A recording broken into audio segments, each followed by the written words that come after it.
Well, hello and welcome. Yeah. Hello. I'm joining you from Tavern. How's it? Oh, I'm a little low. Hold on. Hey, look at You the look so titties. Woo! good. Ah, the full Dynah get up too. I'm so excited. Ready today. How you doing?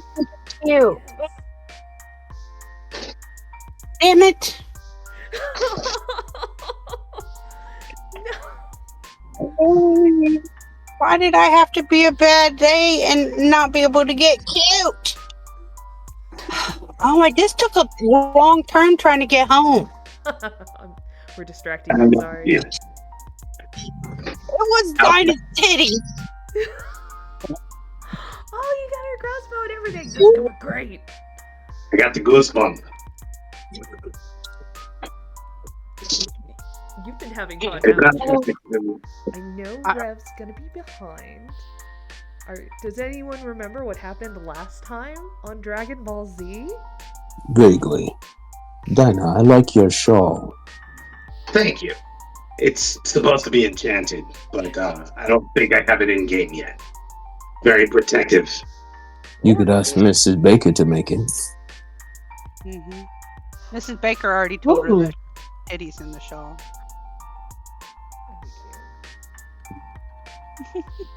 Alright, so I heard it vaguely. Is that... I believe we met with Pan the last time, and we had some very interesting conversations about life, love, and the pursuit of chaos. Oh, the bee. It's a very beautiful moment with the bee. Yes, you met Pan. You delivered the fire to the city just outside of Delphi. You went to the Delphi gift shop, bought candles, and gave no honors to Apollo. I'm proud of all of you for that. And then all of you but Mrs. Baker went to a rad barn party. Mm-hmm. Is that so? Mhm. I don't remember that. That's where I'm you were not sure playing why. Wonderwall on your steel guitar. Oh, yes. Yeah. Wonderwall. How much money did I make? I think we rolled. Did we not? I don't remember. I don't know how much money you got because I thought. I meant to watch the video too, and I usually do that like right before the game, so it's fresh. But It's okay. I also edited it like a week before that I normally do, and then it ended up. Anyway, it's been a hot minute. Where are we at with gold? I think you did. I remember doing it for the poor G. Uh huh. Let's see if I noted down how much you got. I didn't. I'm a great and attentive dungeon master. I don't know. Roll 2d10. Woo!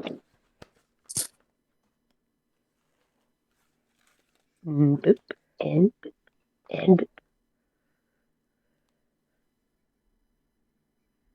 6 in his ear. So it'd be 16. Yep.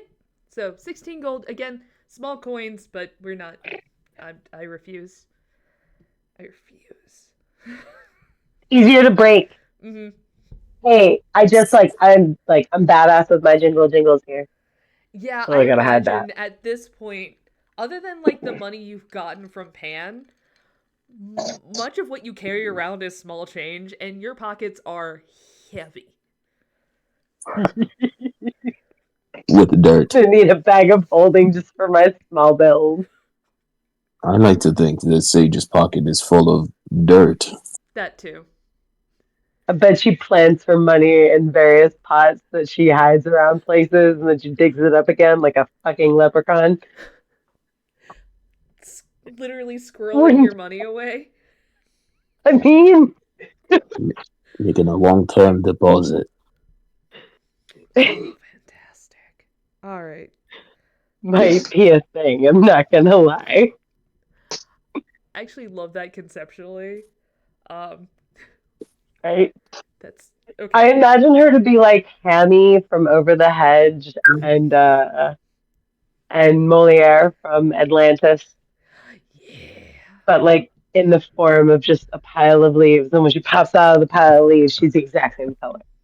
I'm over here like, I is that love what you think, Data? Solid gold. Just keep pulling out gold coins. Hold on. Oh, put it in I the love titty it. pocket. I have like 276 Mm, gold. yeah. It should concern everyone that the druid is the bank of the party.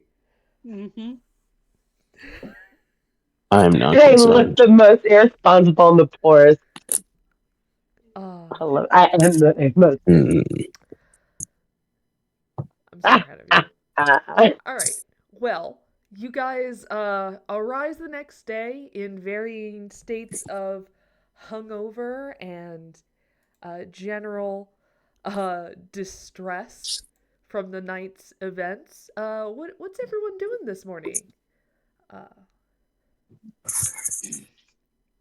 So where are we exactly? We were I stayed near the fire like after we lit it, right? so you stayed in the temple. No, that's not how I want to share that. Hold on, I meant to select the screen. Let me this. Aha. There we go. All right. So, you guys are currently in the city of Delphi. Mrs. Baker essentially stays the night generally at this temple, but within it rather than in its main courtyard. And the others went out and then returned to the temple late in the, well, more likely early in the morning. Probably as Mrs. Baker was waking up for her morning rituals and then pre-morning nap. Mm-hmm. So you probably would have been stirring right as they were all climbing into their bunks in like different levels of dishevelment and consumption of illicit substances. I definitely she definitely went around and made sure everybody drank a water and took some ibuprofen before they went to sleep. Throw some willow bark down their throats. Fantasy Yep. ibuprofen. To this tree, please. And I believe Mox also partook in several substances while they were out and about learning the guitar for the first time. So yes, I had battery acid. Oh, yeah, so this might be Mrs. Baker's first time seeing Mox not drunk, but like proper fucked up. I love it. I mean, he's mostly talking to himself. Well, to who he believes is his brother. Oh my gosh, Mox also had a really deep moment with the horses. Oh, yes. Now I can speak with the horses. I forgot. Oh, yeah. Me, social repost, and Muñeca. Muñeca. We're all constituents now. Muñeco hesitantly. He hates you all so much. Well, that's too bad. Oh, But yeah. I love you. Oh my gosh, I forgot. Okay, yeah. So yeah, they pile in. The new dawn rises. Mrs. Baker, you're kind of in your element because this is a temple to Hestia. And so while it's not necessarily like your home temple, you get in the habit of everything. You start helping light the local home fires for each of the residents here as part of the ceremony. You can help them start like baking for the day. Whatever you feel most comfortable in. But there's things for you to do while the others are kind of sleeping off their shame. Wonderful. I would probably while I'm communing in the temple, I will probably just keep up a string of basically prayers and just talking to Hestia and telling her all of the things we did. Just like almost like a report of what's going on. And yeah, you feel a warmth and a comfort here. This is her domain. This is your connection. This feels good. No bad vibes. You've accomplished what she needed. The connection is strong. Everything's going well. So yeah. Awesome. I want to during that time bake some god cookies. So, because I am out, so I want to be able to have them with me. Because we keep running into gods. You do, yes. Yeah. All right. Yeah, that is easily something you can accomplish. You would have access to all the ingredients you could want within the temple. Awesome. They have plenty of things. Wonderful. All right. Anything else you want to accomplish before the others start to stir? No, I don't think so. I think she would just do her normal stuff. Awesome. So the rest of you, as closer to noon arrives, you begin to wake up or come out of your trances. Very specifically, Igreus, you typically trance for 4 hours. That is a very elf thing for you to do. Of course. However, this is like the first time that you've tranced for like a good 6 hours, because like you kind of came out of your trance and went, everything still sucks, and you kind of just went back into it for a little bit, and you're like, maybe this will stop if I just lay here a little bit longer. Oh. If I just lay here. Would you lie with me and make the headache go away? Yeah. I'd like to think he was laying on the floor and singing Yellow for several hours. Yeah. So then I took that is how he achieved his level in Bard. Mm-hmm. The repetitiveness. Oh, what a thing to have done. I imagine Dynah sleeps kind of just like a bear, like just out. I imagine at some point though, Sophos threw things. Because like the first like 4 rounds of it, you're like, yeah, this is kind of calming. And then that one extra time where you like finally drifted and you fell to sleep and they go, and it was all yellow. You're just like, I'm gonna fucking hit you. And him. Your skin, oh yes, your skin and bones. Yep. Yeah, just there was just a little bit of readiness on the skin, and he held it just a little too long, and it broke you out of that almost sleep. Mm-hmm. Yeah. Mm-hmm. Again, it always starts out fine. I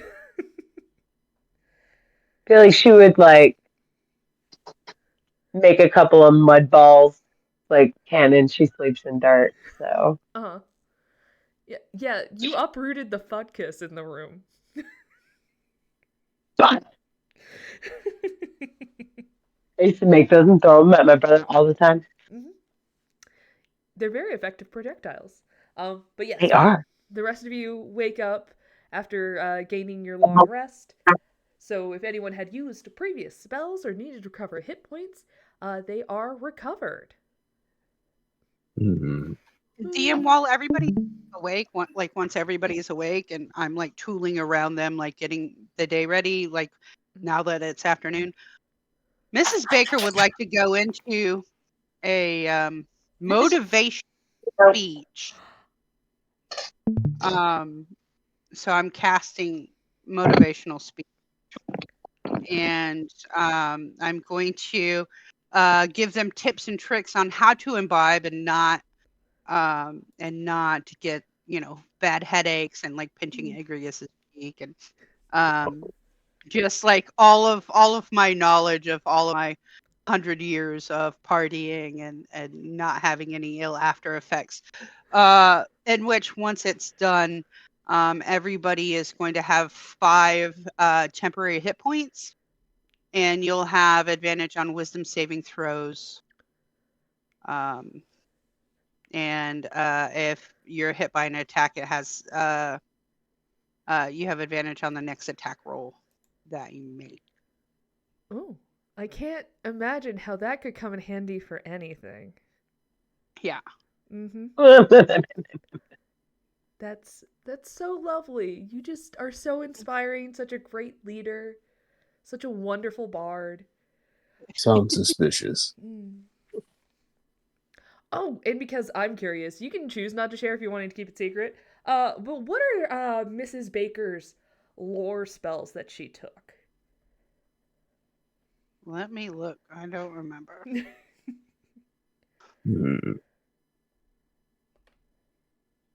A woman's been adventuring for over 100 years. Yeah. Well, she gets special little not bard spells. Yeah, and they were pretty awesome. If I could figure out which ones I don't remember. Can I go? I can go into my character build, right? Yeah. Oh, you took haste because I can see it. And counterspell. Ooh. Oh. Yeah. Okay. That's what I did. Yeah. No, those are fantastic. Little spells. I gotta support the baddies. I have to support the baddies. I like it. All right. The baddies appreciate your support. Yeah. Yeah. Haste is such a good one because you have a bunch of people who could do a bunch of absolute nonsense. Okay. Actually be a squirrel. Okay. So yes, so you have that. Awesome. How for flavor purposes, and again, you could just passively know this. Is there a flavor reason why Mrs. Baker would have gained this knowledge outside of like traditional bardic practice, or is it just something that she's like, when I give my grandchildren a bunch of sugar, they get all wild up? That's exactly it. Like I am feeding all of these people all of the sugar so they can move fast. So I figure when I cast a spell, I will definitely like have some kind of like when I cast haste, they're gonna eat something or I'm gonna toss something at them. And counterspell just makes sense as mom voice. Stop. Yep. Exactly. No. All right. Awesome. Fantastic. Great to know. All right. So your guys' day begins, and the city starts to move around you, and you are given your leisure. You can do whatever you want. I have posted the most... Ooh, don't move that. Just, your current task... your second task is still technically incomplete. You have the package but have not delivered it. And you have your fourth task pending, which requires you to go back down to Athens.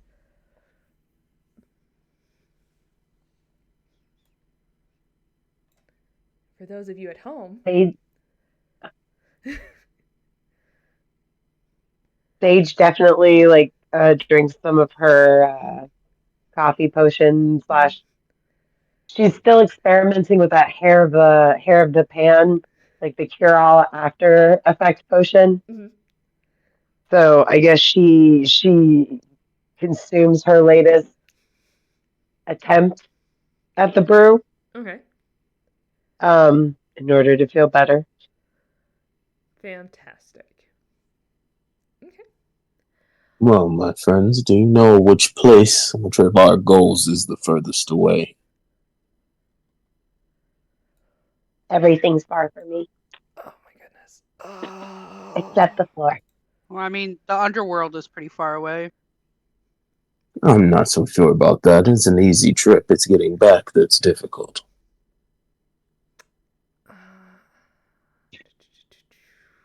We can go to the underworld right now, though it might be a bit more painful than you like to think.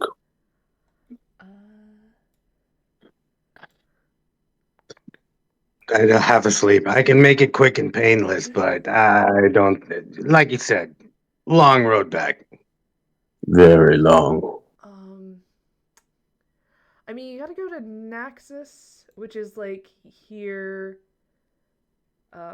Because you're currently in Delphi.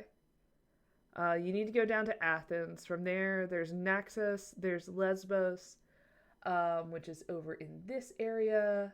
Let me grab my little marker so it's easier to see. Oh, yeah, we wanted to go there at some point. Yeah. Parnassus is the woods in like this area. Lydia, where is Lydia? I think it's over here, like close to. Why are you doing that? It's like close to Lesbos. It's like over in this general area. So there's something that we needed. So there's something we need to do in the woods north of Delphi, you said? Yes, that is the 5th task. So the next task is technically Athens supposed to trial of skill in stamina. You must forge ahead of the rest a gift of great splendor for the gods. Parnassus hides a cavern deep and fraught with danger. A delicate vase must be recovered and, it says bring, but brought unbroken to the shores of Ithaca. So right now, you guys are kind of going on this back and forth. So you're going from Thebes to Delphi to Athens, back up and over to Ithaca, because you're essentially going to go down to Athens and on your way back up hit Ithaca. With set you back up to you also meet up with a maiden in Ithaca on the shores, where she is going to give you a trinket. And then from there you might want to catch a boat to the Isle of Lesbos. So that'll be the water missions. So you have a fun little sailing trip. And then just a little ways, I think a little bit further up the coast, or like right in this area, you have to go to Lydia, and then brings you back to that coast. And then once you're over in this area, you're going to hit Naxos. And then you're going to head to Thessaly. So there we go. Which is going to be up here. So you can either take a boat if you're doing well, or you can go up the continent.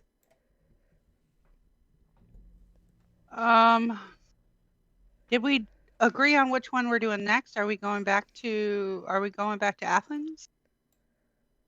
So far, we've only had a conversation about the do's and don'ts of drug use, so I'm not sure we've actually made any decisions just yet. Oh, I'm gonna look around and just yell as loud as I can, Hermes! Hermes! Hermes. Oh. You have a thing that can actually summon him. I know, I'm just screaming his name. You do not get a response. Hey, buddy, what do you... I guess we used the thing to summon him. You rub the phallus? I was going to say, maybe if we complete a task, we'll just be able to speak to him again. What are we forging ahead in Athens here? It sounds like my kind of speed. Let's do it. Let's do Athens. I really didn't want to rub that dick.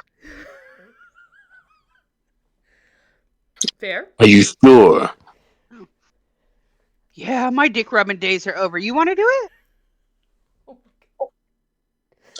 I take it. I extend my hand to Mrs. Baker. Mm-hmm. I take it. By all means. Oh! Wait! What? Just looks around. Athens? What? Who's dick? I'm unsure what is happening right now, but I will rub this phallus if that is what is required. Well, we just need to know where we're going next, and I thought maybe Hermes would. Hermes did give you a hint when he first gave you the list. He said you should probably follow them, or at least start them in the order they are listed. Okay. Well, Dinah suggested Athens, so I think that we could leave the dick rubbing until later, and just. Are you sure? Yeah. I have quite a bit of energy today. I can do some dick rubbing.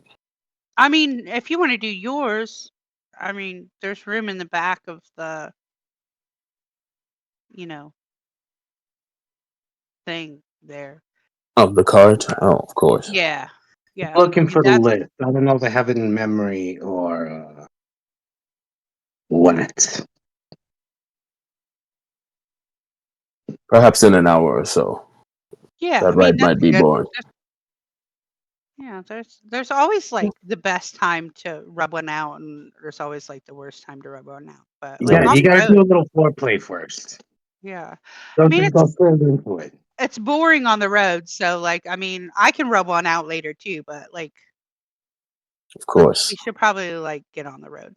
A proverbial circle jerk. I like the idea. Yeah. When in Greece. When in Greece. So I'm assuming you pack up the horses and the cart. Oh, I didn't think the horses would be involved. Oh, they're not. Don't. No. That's Rome. For travel purposes? Wait, of where course. were we? I thought we were in Athens. Am I wrong? I'm lost. No, you guys are currently in Delphi. So Yeah. Oh, that's right. We're in Delphi. Oh, okay. Delphi. No, Athens is far. here. What's closer to us on the list? Madagascar. Technically, the absolute closest thing to you would be the Parnathes adventure, but you don't know if you have all the details because you were just given a very vague description of where you were to go. And then from there, Ithaca, where Delphi, you would go down, back through Thebes into Athens, and then back up for the next bit. But you can choose. The main thing is the Athens thing is yeah. So going back, I'm gonna look at the list. Do I have the list? Who has this master list? I say we do Athens. Oh. Yeah, I'm thinking Athens too because we know We have more pieces to that puzzle. If everyone would check your Yeah. lore and settings tab, you would Yeah. see a list of the tasks.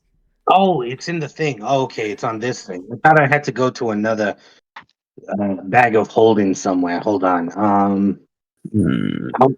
Perhaps. And he told us to go in order for this first half.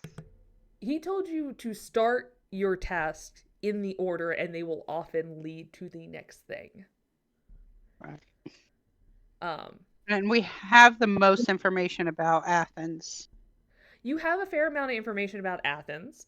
Yeah. That's one that you're going there for a trial. So there is going to be like a carnival and event while you're there. So that one is kind of time sensitive, but I didn't want to give a specific time if you guys got too lost in the weeds. Where's my lore tab? Lore and setting. It is second from the bottom of the text options. Right above Owlbear Rodeo. Oh.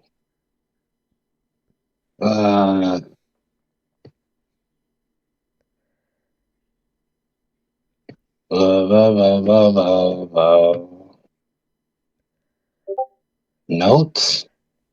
No. I just like Yeah, add everyone. Yeah. So it should be lit up now. Honestly, I should just. I'm on the rodeo. Oh, not on rodeo.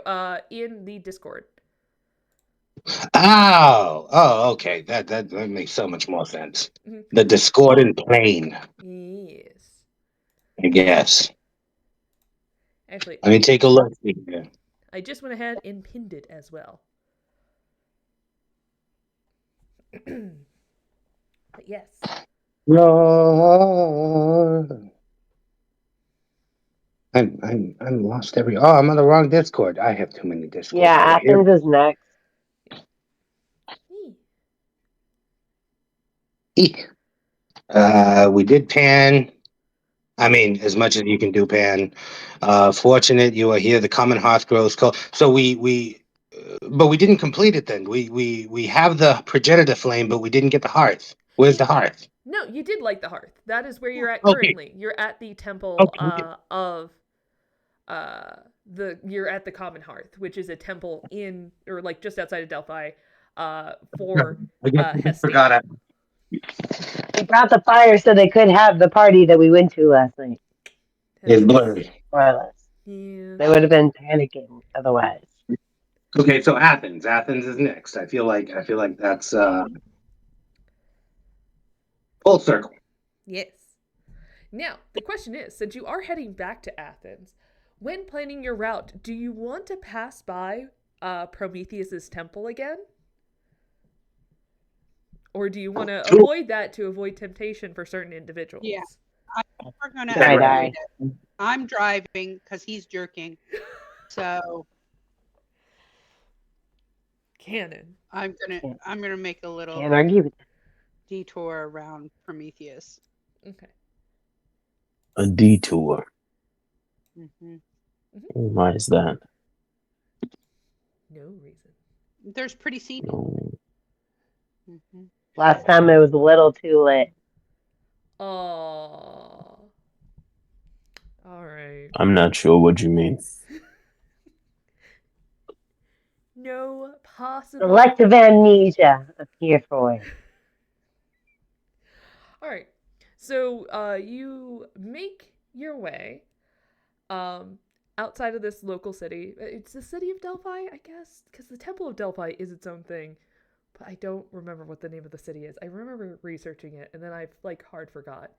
All right, so you head back southeast, down. Going to the Druid. Yeah. All right, excellent. So because the city was a little north of the temple, as you pass by the Temple of Delphi, I need everyone to make a perception check for me. Wonderful.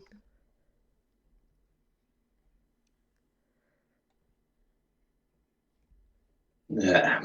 Perception. That sucked. Woo. 18. Let's go. I'm unusually perceptive today. Woo! All right. Okay. And Igreus, are you gonna make the perception check? 16. Fantastic. So Now off. Sophos, as your party is 18. kind of in their own spaces, talking about their own things, Igreus just is deciding whether or not he wants to jerk it at this point in the journey or not. You're the only one who kind of looks up at the Temple of Delphi as you pass, and as you see kind of in the distance the hints of the silks of the oracle, catching the sun at some of its highest peak of the day as you're leaving in the afternoon. Man, for early spring, it's a really bright, sunny, clear day. Oh, It's kind of warm. And does that sun seem to catch a little specific? Don't worry about it. And then you continue on. I don't want to see sunshine today. Oh no. My skin's tingling. I imagine Sophos, in lieu of nothing, just stands up and starts setting up the canopy over the carriage. Good idea. That's a good idea. Just starts covering up. Don't look at me. It's a little sunny today. I'm getting toasty. My leaves are starting to get crinkly and crackly, and I don't like it. Oh, and very specifically, as a fungus person too, you're like. I feel like Mrs. Baker would have a spray bottle and always be misting Sophos, just to keep her moist. Actually, He yeah. does listen with you. Humidity, please. Fantastic. Um. I'm a growing girl after all. Oh. Yeah. All right. So you guys pass the Temple of Delphi, and as you get like a little further down the road proper, which interesting road you have never seen before, because the last time you passed this area, you got launched by divine intervention. Oh yeah. You fall into the ravine, past the lake between the two mountain ranges, and it's in this dappling of like shadow and coverage that on the lake, in the clear sunshine that falls, you see an individual. This individual is very tall. It's a very tall individual. Do they have wings? No, that might be a trick of the light. How are they standing on the water? God, not a god. It's What's going on up there? Don't jerk it yet. I think there's a god on the water. I was looking for inspiration. Yeah, pause the spank. You will know. Pause your pause. The person, you can't see all the details, but they're hot. Like, they're So is big. everyone else in this town. Temperature hot. Temperature hot. No, like, well, I mean, you don't know. You haven't touched them, but like big, strong, broad into like a tight V cut with just arms the size of like tree trunks, which is concerning because with them being maybe 8 foot tall, they could be actually the That's size not of very tree big. trunks. Oh. Oh no. 8 foot tall. Is that what you're guessing? Them? Do I recognize them? You do not recognize them. Do I? No.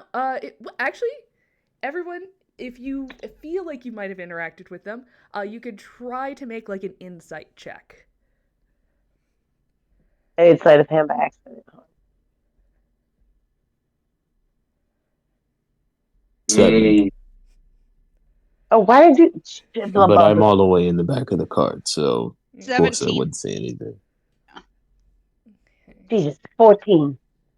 Mrs. Baker, whatever you're looking at, can you describe it to me in great detail? It would be really like it's good like inspiration for spanking. They're really hot.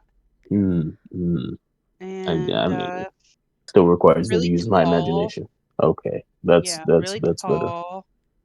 Like big, nice legs, powerful legs. Mm-hmm. They're standing on water. Power. Be cute. What color? Yeah. Okay, so Mrs. Baker, what you'll get with that 17 insight is you for sure have not met them before. They are not a god. That's a divine blessing, though. That they had they're in the same genre, but that's not one of the Olympians. That's what you identify. Which, with that insight, you'll also take as almost an insult if you think it's from who you think it's from. Sophos, you don't... Yeah.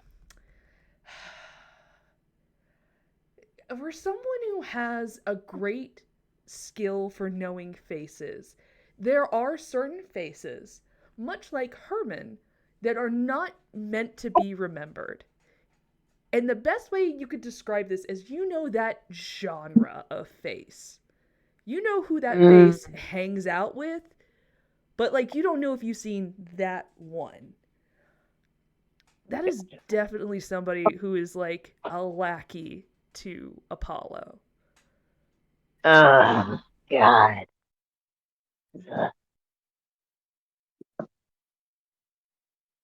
What's going on up there? I'm still pausing. I mean, if you really want to get it off, he's probably going to see you doing it. I've lived in a tree for a good portion of my life. I'm not too sure I mind if anyone sees me. That's already happened. It's a perfectly natural thing.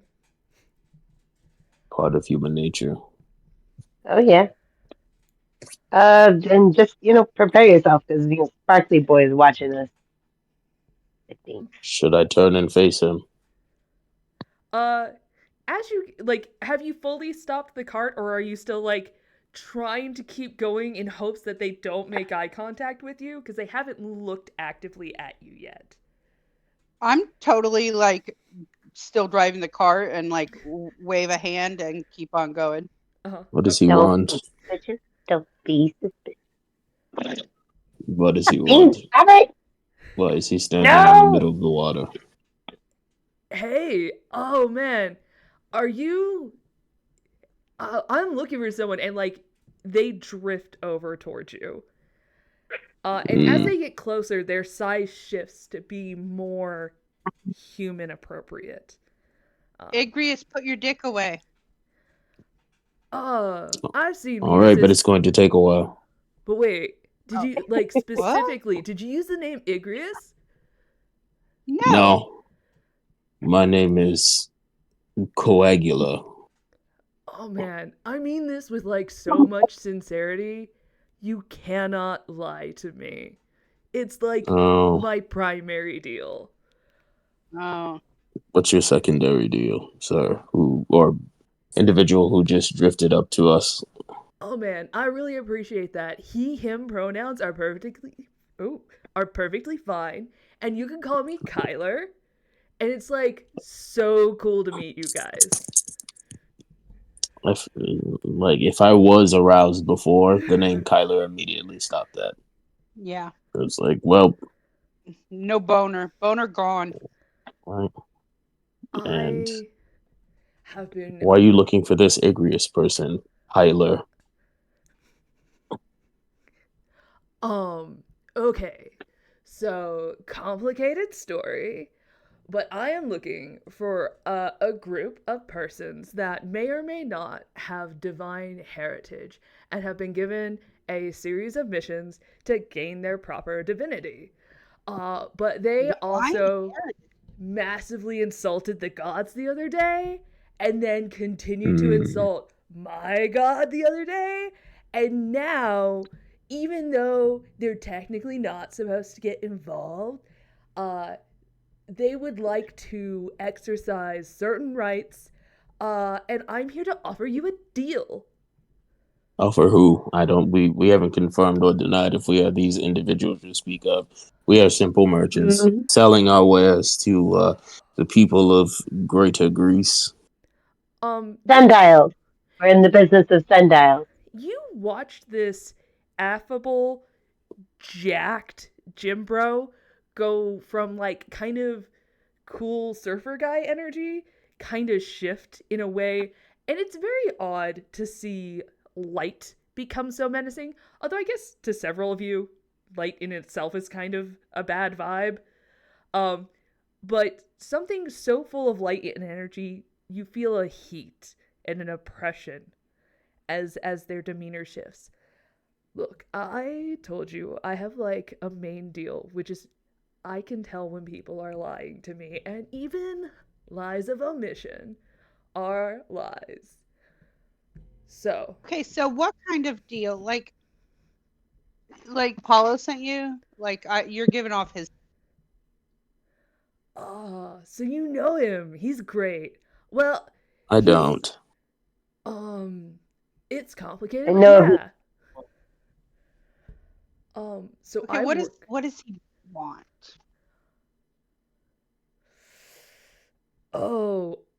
Mostly he would like it if you all would just die. But several people intervened on your behalf. And so the offer instead is we just kill one of you, the one who tried to free Prometheus. And then No. we take the divinity away from the rest of you so you can never ascend. Well, that's very cute, friend. And I do commend you on these ill-gotten gains that you have, and I'm sure you did not work for. But What's work? that's exactly what I thought. Anyway, we are just going to go about our business. Hopefully, you find this Igreus individual and the rest of their ilk. Oh, they sound like terrible people. And I hope you have a good day. And he just strums his silver lute, and he takes out little pieces of paper and just tosses them in the air and turns back towards the back of the cart. You just confettied him? Yes. And then turn away. Okay, first of all, take inspiration. That's fucking ridiculous. The balls on this one. Just go away. Goodbye, confetti. Kyler looks kind of astonished at the situation. This is not how they expected this interaction to go. I will say, with enough of your guys' insight check, you feel like you might be able to get some distance before he reboots and comes out of the blue screen. While he's blue screen of deathing, I'm going to look at him and go, you seem like a really nice young man. And I really hope that you find the people that you're looking for. It sounds like maybe they irritated Apollo, which is never a good idea, I think. But he does get extra sensitive sometimes. Maybe you should go back to him. Go back to Apollo and let him know that, he probably has better people to punish than the people you're looking for. And I'm going to cast suggestion. Uh-huh. I'm going to do, hold on, give me a second. Okay. So, several things. Oh, you cast it? No, it's a saving throw on my end. Yeah. Okay. So I still gotta use the slot. So as that's happening and I hear her talking, I'm gonna strum a note on my lute, my electric lute, and it's gonna be a dissonant chord, and I'm gonna cast Bane under my breath on this guy, which means that up to 3 creatures that you can see within range must make a saving throw. If they fail the saving throw on an attack roll, a saving throw before the spell ends, the target must take a d4 and subtract the number from their attack roll or saving throw. Okay. Specifically, saving throw. So, I'm gonna say that you cast Bane like as soon as you hear Mrs. Baker start to talk. And because Kyler is currently blue screened, normally Kyler has advantage on all these saving throws. But because Kyler is blue screened, I'm just gonna roll once. For the Bane. I'm doing it at 3rd level. Well, that just allows you to affect more people. It doesn't change the efficacy of the spell. Yeah, just 1st level. So first level is fine. So it's a wisdom save. Yeah. It's it's also a charisma save of 15. Hold on. Did it roll? It did not. Okay, so let me.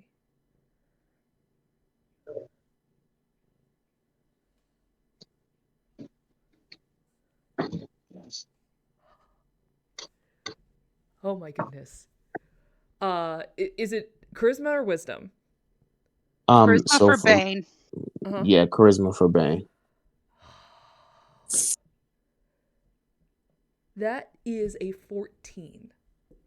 Yeah, so he fails, which means that he has to roll a d4 on whatever he needs to roll for his next save. and subtract be that from his. a 15 wisdom. Yep. So, gonna roll that. What a tag team. Mhm. Ooh. Even minus the D4.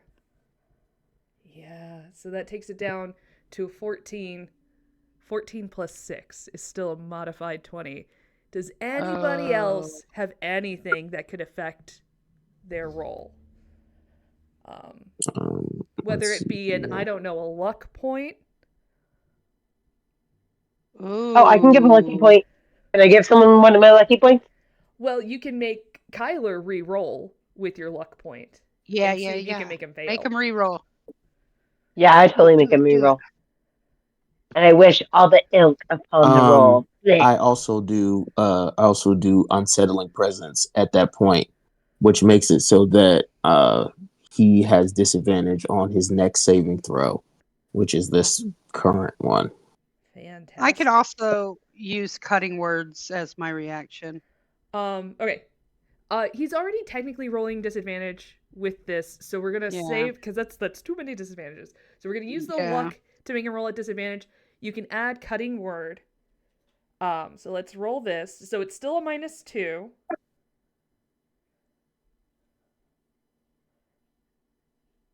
Oh, that's the exact same. It was a 3 for a hot second.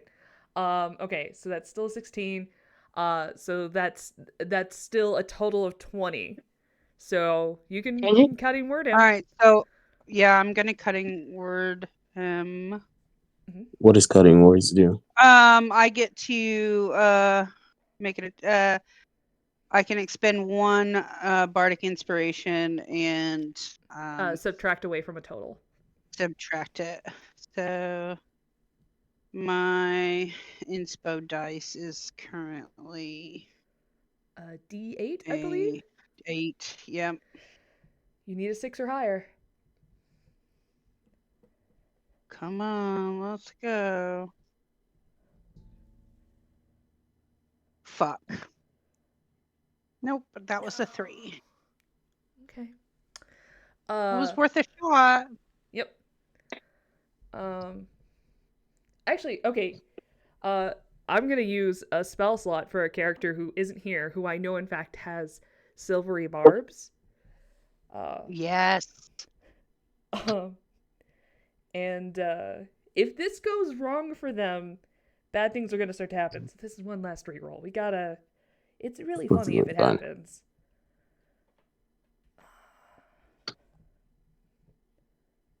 And somehow it's higher. That's awesome. What the fuck?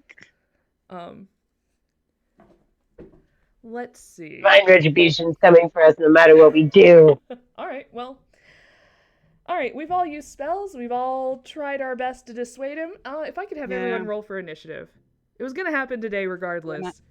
I was just gonna give you guys try to get some time before he attacked. It would have been really cool if that spell worked. Alright, let's do this. Yeah, I hate to make the call for rep. But I'm gonna say Onkai is gonna give advantage to me. Advantage to Dynah. So this would be on your next attack roll or saving throw that you want to use. But you mentioned initiative, never mind. No, not to initiative. Never to initiative. Let me pull out the folder. I got a 4. Good luck, guys. You don't want to fight Kyler. I will say, during all this, I'm going to prepare like a dodge just in case. I'm going to try to be as close as possible between everybody, but I don't know what else to do. Uh-huh. Well, you guys are all currently on the cart, so let me... Wow. In real life, I'm rolling like trash again.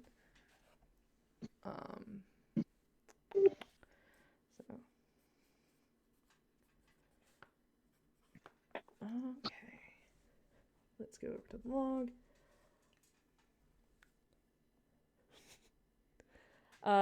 So Sophos has a 4, Dynah has a 4. That's fantastic. Mrs. Baker coming in with a hot 12. What has Igreus got? I have a 15.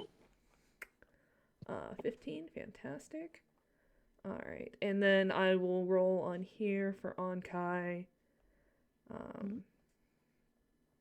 Maybe I should start rolling physical dice. These stupid online dice hate me. To do that for initiative because I don't think I've gotten over 4 in initiative this entire campaign. It's been close. You and me both. Oh man. Yeah, you Onkai guys is both also always have the not doing same low. hot. Okay, so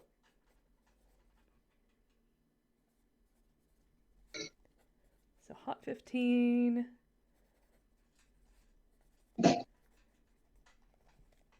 You ready for this? Do do do do do do do do do do do do do do do do do. Hey, make sure you all put your 5 temp hit points in. Oh, I absolutely did that earlier. Yes, sir. That's for so what? Did I. 5 temporary This is hit Baker points. gave us. Yeah. All right. I still missed that. And let me throw up a fun little battle map for you guys so you guys can see what's going on. Also, if you get hit, you guys get advantage on your next attack. Is that every time or just once? Let's see. For duration, if an affected creature is hit by an attack, it has advantage on the next attack roll it makes. Once you lose the temp hit points, it's done. The spell ends for that creature. So it's one of those 50 points. Yeah. What's this spell called? Motivational speech. Awesome. Actually, let me just move it over here. Cover this up because you're not there anymore. Yeah. Nice and... Added 10 temporary hit points. Alright, so we're going to throw a happy little celestial on here for no reason. Oh my gosh, let me move this bar. Alright, and if I could have... Mox, are you able to move the rest of the characters into place? Or do you need me to throw them there? I'm going up there if you need me to. Let me see. I can certainly try.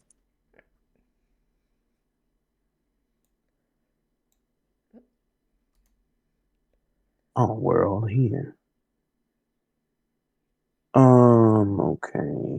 I'm assuming it's this battle map over here, this green. Yep, that guy. Floor 1. Yep, that's not what I want. You need to be... Where's your little thing? Where it is a map. Where are we? That's Uh-oh. the right one. Hold on. Which one is it? It's the one underneath. I will just move it. Hold on. Ugh. Over here. Alright. Okay, so where do you want them placed? Okay, so let me find... Oh, well I can just delete you now. You. Go away. And then we zoom back in and we grab Kyler. Alright, so Kyler's going to be right here. They would have been talking to you from the water's edge. So you guys would have been on the path just kind of past the trees. So probably like right in this area is where Kyler would have been talking to you. Okay. It's me. So glad I clicked I'm water so spells. pretty. There you go. Mm-hmm. Awesome. Technically, European. There you go. Okay. All right. Awesome sauce. And for those keeping track of the initiative at home, we're looking at Igreus going first on an initiative of 15. Mrs. Baker going next at 12. Kyler going at 10. Onkai also going at 10. Kyler has the much higher dexterity modifier. And then Sophos, and then Dynah at 4. All right. Okay. So Igreus is going to immediately turn around, split the difference between everyone, and point his finger at Kyler. And at third level, he's going to do reduce, which is a saving throw of a Constitution saving throw of 15. And let's see here. I believe he still has Bane on him. Good is a good point. He now has his advantage back. He is no longer blue screened because you guys are going into combat. Okay. Son of a biscuit. It could still work. 16 minus 3. Ooh, nope, 13. He fails, which means that he is now considered a size small. All of his items and weapons become a size small. He has disadvantage on strength checks and strength saving throws. And let's see here. He does 1d4 less damage than he normally would. That was such a good move. Mm-hmm. That was such a good move. And then after that happens, he is going to action surge. And he can grab the cart reins with your action and try to move the horses forward. Yeah, which is what, yeah. So he's going to action surge, and he's going to immediately just move the cart out of the way, so Mooneka and Social Riposte are not in the line of fire. Well, technically everyone's still in the cart. Are you trying to run away or do you want to fight him? That's up to everybody else. I mean, we can try to run, but this is the angel of a deity, so. You see Mrs. Baker already starting to cast a spell. Okay, so yeah, he's just moving the cart out of the way. Sage doesn't run. Actually, can I action surge, but then hold my action for when everybody jumps out? Absolutely. Yeah, so I'll action surge and hold my action until everybody jumps out. Okay. Awesome. So yeah, he's now considered a size small. And he rolls a 1d4 and subtracts that from his damage, and he also has disadvantage on strength checks and strength saving throws. Okay. And that lasts up to a minute, and concentration. So. All right. So you are concentrating. Ooh, there's a thing for that.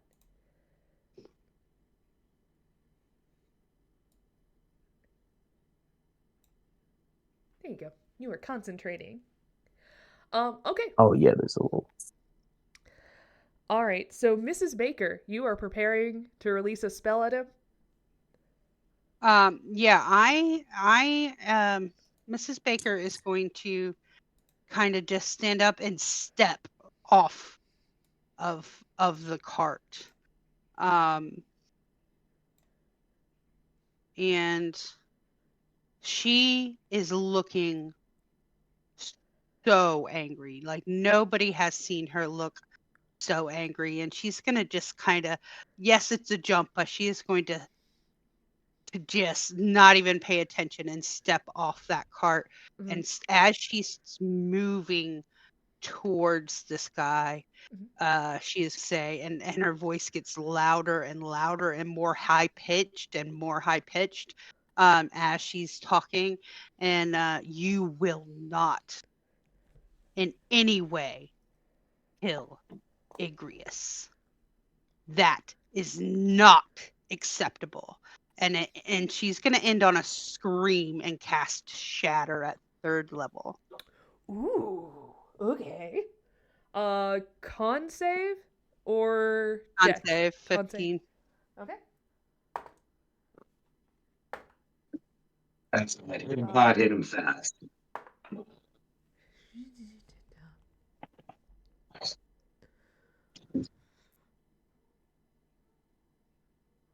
I'm sorry, this face is me doing math. That is still a 21. Ugh.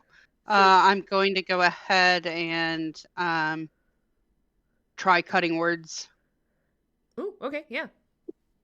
and hope for a better result. That's 16. Oh well, it would have been cool. I just can't get anything cool done. I'm sorry. Oh, it's all good. That was my So he still takes half damage. action. Yes. What did I cast it at? 3rd level. No. Yes, 3rd. Yeah.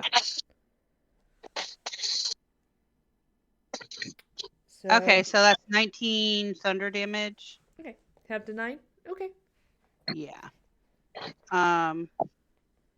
Cutting words is what? My reaction? Uh-huh. So bonus, I'm gonna vicious mockery. Okay. Oh, okay. He could. That's an 11. 6 damage. I'm just gonna scream again, even louder. Okay, yeah, he does take the 6. He rolled real poorly on that one. So yeah, he's like, oh, okay, that is ear-shattering. Okay, I would prefer all of you to stop your resistance.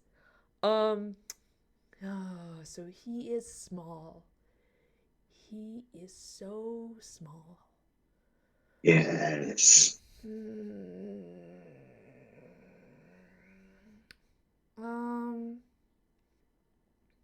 Cool beans.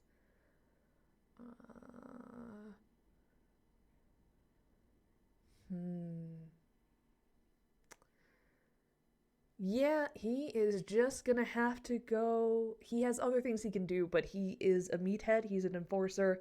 He's gonna go straight forward, and try to do damage. So, by being considered a small creature, does that limit his movement to 25 feet? Because he has super. Yeah, I'm pretty sure it halves his movement. So let's see. Oh, well, if it halves his movement, that changes everything. Let me see. It says this reduction decreases its size. Its dimensions are halved.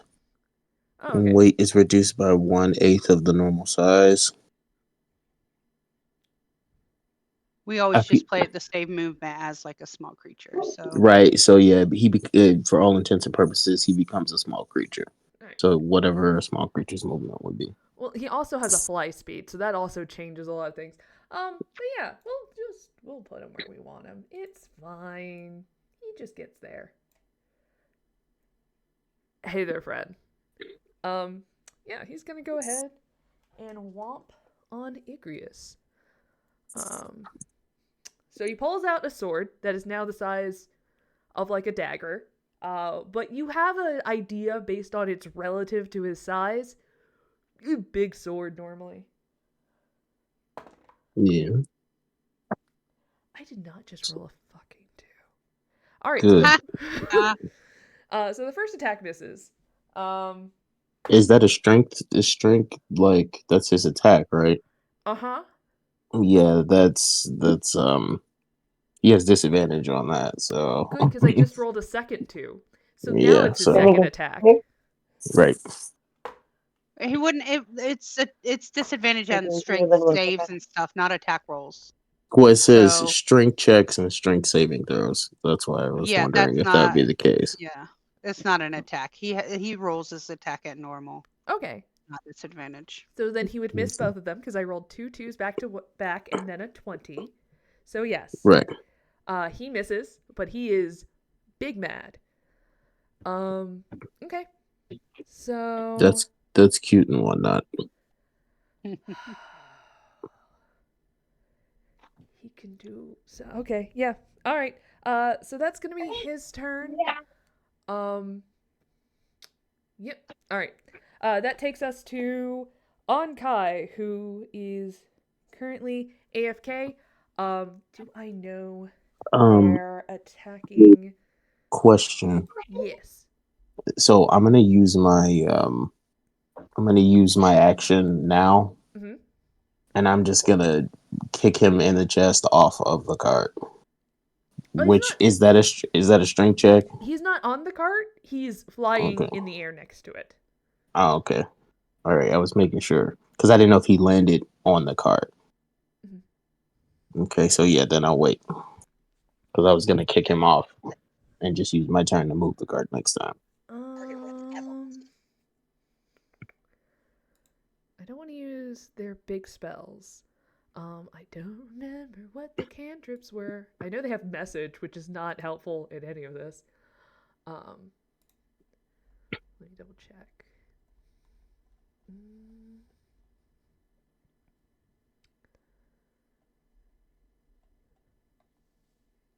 Aha.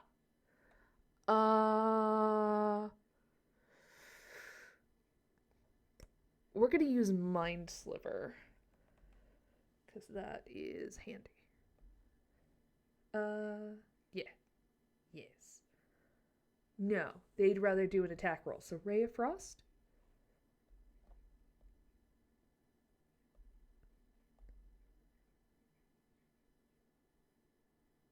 Yes, Ray of Frost. Okay, so Onkai is going to try and shoot them.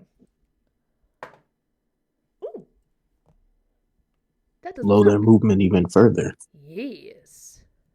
Okay. So yeah, 2d8. That doesn't suck because I got a 17 on the die plus their modifiers. No,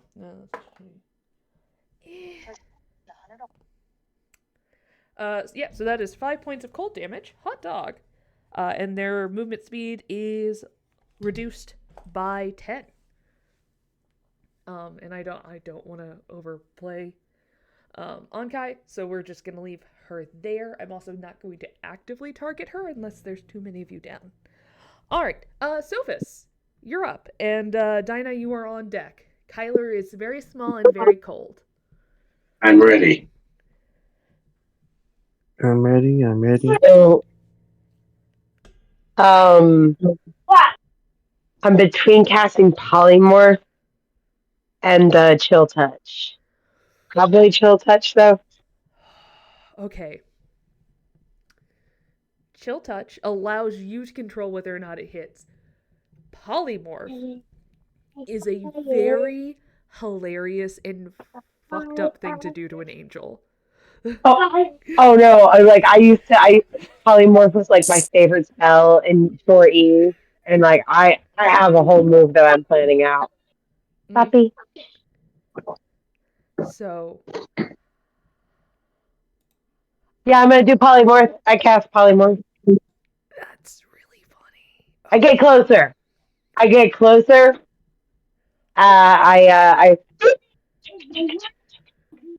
I come up and yeah. One, I cast Shillelagh on my stick, and two, I cast Polymorph. Okay, fantastic. Awesome. I imagine I will be turning him. Hold on, Pappy, my love. Can you go to the other room? Can you go play with brothers? No, they must. I imagine Sophos like full like cocks her staff as the shillelagh goes on it and just like jabs him with it. The euphemisms. Yeah, an assortment of them. Okay. So they still have the bane on them. I do. If I cast Polymorph, can I cast them like turn them into like a specific creature? Oh yeah, you pick the creature. Let's see if he fails first, and then so you think about what you're gonna turn him into. If he fails. I already know. Okay. He's got to take a D4 off too for Bane, right? Uh-huh. Yep. Uh-huh, uh-huh.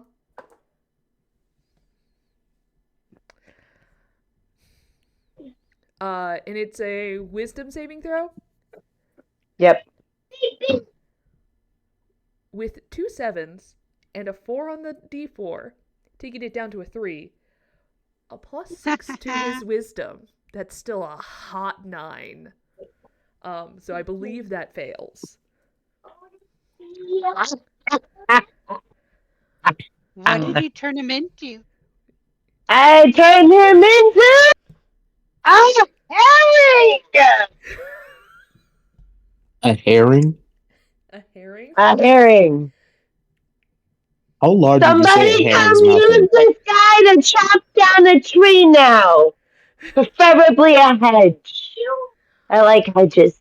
So how large is a herring's mouth, would you say? They're pretty small. Uh-huh. Because we're talking about, like, herring the fish, as in many types of herring. Right. So, like... Right. As in like Monty Python, Yeah. the challenge from the Knights of Knee. Yep. Mm-hmm. That's basically what's about to happen right now. Like, on the absolute large end, about this big. Okay. The total size, and then, like, the mouth would be, like, this big. Real Mm-hmm. small. So real quick question. How big are those candles, specifically the bomb candle?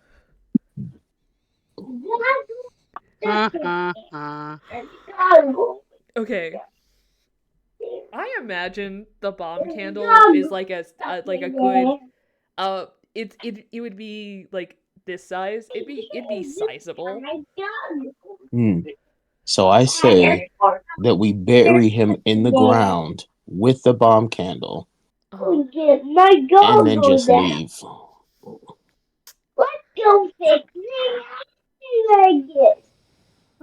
I like this plan. This is a nice plan. We can always buy another bomb candle. That was easy For enough. sure. Uh-huh. I feel like it's a really good way to fry a fish. It's either that or we leave him in there with the stinking cloud candle or the bog stench candle. So No, I have plans for that one. Alright, so I didn't Yeah. know. we bury him just enough so that the wick sticks out of the ground, and then we light the wick and leave. okay. A herring is a fish. Yes. And you know if he drops to 0 hit points, he turns back He into comes back. Back. Right. But he So- doesn't know where we are. Right. So Yeah, but he has to be in water. So you have a druid who is very good at dealing with muck. So there is soft peat and water nearby. You could make a depressingly sized like sea pool of water in the peat, and then stick the candle and the fish in there. The fish can't really do anything because it's not deep enough to really swim or wide enough, but just deep enough that its gills can get regularly covered and it can maintain the option to gasp for air as the candle slowly burns over it. This is going to be a very angry individual later, so And we have to truly consider this. Or peat is terrified. explosive. Peat burns. So if we're putting like in like a peat bog, that's extra damage. That's true. That is very true. We could do that. That's a good idea. He's going to be either very angry or very fearful in the future. Because this is a fate worse than death. So, if you don't mind, we could do that. I have a little message to send to him, so... At least his intelligence didn't drop that much. Yes, so he's conscious and understands what's happening around him. I still want to cut down a tree with him. Happening. I think he got more intelligence as the fish. Probably. I start digging. Or Sage, can you help me dig this hole? She's already down in the dirt like a mole. Fantastic. See, Mrs. Baker would have just kept him in a fishbowl. I tried to catch him because I'm assuming he was flying so he doesn't take damage if he's falling. Right. I soft enough ground. He would have just plopped. I'd make You're that call. distracted. This way, if Shiny Boy gets mad at us for it tries to come at us for messing with this Goonie, we can say, "Hey, could have been worse." Well, what I have a plan for after we dig this hole, we put the candle in and things like that, and Igreus leans down very close to the fish, and he says, "There. Now you know what that god you have locked up feels like." And he stands up and he walks back to the cart. Okay. I Like, before leaving, I tell the fish too. I was like, "You're lucky the druid saved you, because if not, you would have had to deal with me." Walk away back to the cart. You know what? Fair enough. Okay. So, all right. So you light. Okay. So do you make everyone in the cart? Everyone is ready to go, and then light the candle as you guys book it, because it gives you like Yes. a good. yes, because I only have this spell for an hour, and I have to think about it the whole time. And I'll so say you can get like yeah, a 10-minute on that timer for before the bomb goes off. Mrs. Baker, do you mind driving? I found my inspiration. And he's gonna stand in the back of the cart, staring at the position, like as they ride away from. Hanging off.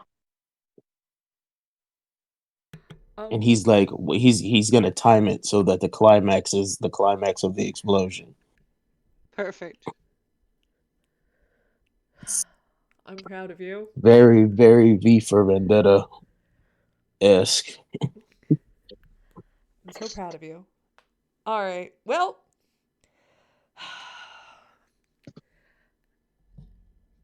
meet the lieutenant that you guys have to deal with for the rest of the campaign. Later, All I'm right. sure. So, I hope he comes back. I'm stocking up on He's so gonna have many such different a items. great- He's gonna get abused until Apollo stops sending him. that said, go ahead and mark that you've used the candle. It's gone now. But go ahead and roll for damage. I want to see if he has to go reincorporate himself. What's the damage that you have for that? Because I didn't get that. What that was supposed to be.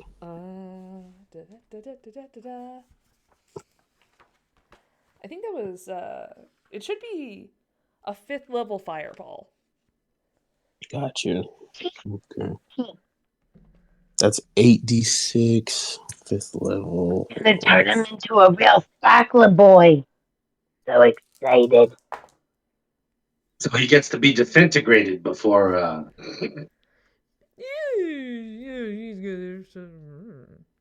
Man, I wonder how long. That joke together. item that we got, that joke item that we bought for no reason, really came in clutch, as it always does. And I'm so excited that you used it so soon, and I don't have time to forget about its existence, and you use it against me later. It's perfect. So if I remember correctly, we add a 1d6 for every level above 3rd. Correct. No, above 2nd. No, 3rd. Okay. Because Fireball's a 3rd level spell. Okay, yes. so that's 10d6. We should have just kept him as a fish. He wouldn't have been able to come back. Well, he'd change polymorph back in an hour. Yeah. 1, 2, 3, 4, 5, 6, 7, 8, 9, 10. I would have just polymorphed him again in an hour. You just trade it back and forth. Okay, so can I? 37 damage. Wait. Are you saying I should go back and grab him and keep him as a Tamagotchi kind of thing? Nah, we gotta blow him up. We gotta send a message. Send a message. Okay, but I get another Tamagotchi character at some point. Okay. Yeah, one of the Goonies is gonna live in my 37 pocket. damage. All right. so he doesn't have to go reincorporate. But he is properly hurt, and he is currently not. You guys would have gotten enough of a head start that there is not a reasonable way that he could catch up with you. Well, hello and welcome, Revan. Yeah, especially because he's still tiny. Well, reduce enlarge, I think, also still only lasts a minute, so that would have actually gone away. Yeah. Yeah. So that finally went away. But that's fine. That said, Rev, you guys just met Kyler, and he is a representative from Apollo. Waste of space. You guys turned an angel, tiny, and then into a fish, and then blew him up with the candle. Sound test? Yes, I can hear you. Yeah, we can hear you. Yay!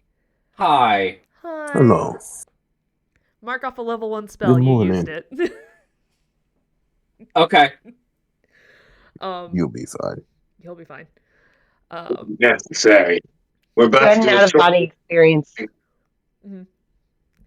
I Good want it morning, known Melanie.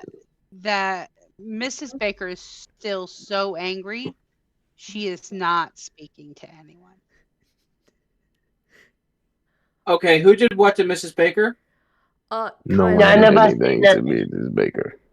Kyler made a deal and gave you guys the opportunity to let him kill the one of you who tried to free Prometheus and then take the rest of your divinity. So that way you can never ascend. That's cute and shit. Apollo's a pussy. No, he doesn't deserve to be called a pussy. He's not strong enough. Yeah, he's not strong enough. Not strong-willed enough. Otherwise, he would be down here himself. Yeah, Apollo seeing didn't as he even had to- want to bother with you guys. He sent a lackey. Well, he wasted his time, and I'm sure he doesn't even care if that lackey is corporeal or not. So, That tracks with what I know about Apollo. Yeah. what a Alright. child. You guys continue southeast towards Athens. Everybody picked up on that divine heritage, right? Did you guys already know about that, or No. because Mrs. Baker knew about her divine heritage? So No one will tell me. I mean, I was there when it got put on me, so I have a feeling that Sage knew. Igreus is sitting on top of the cart, so on the canopy of the cart, on his legs crossed, and he says, no one will tell me. It's such a secret. I'm not exactly sure why, but Mrs. perhaps Baker they were now only speaking about you all. I'm feeling Mrs. Baker's feeling real guilty. You and all your defined heritages. You too. I'm not He said sure we I'm in all that had circle. divine heritage. We all have Perhaps he was divine mistaken. heritage. Kind of just falls back and lays on top of the canopy. He also What time is mentioned it? that What- you guys can ascend. At this time, like after your interaction with Kyler, it would be getting to like 3 o'clock in the afternoon. So he's. Oh no, go ahead, Mr. Baker. I'm gonna rub the pin because I know that Igreus is like really upset. I'm gonna rub that hairpin I got from his mama. And I stole the dick out of Mrs. Baker's bag.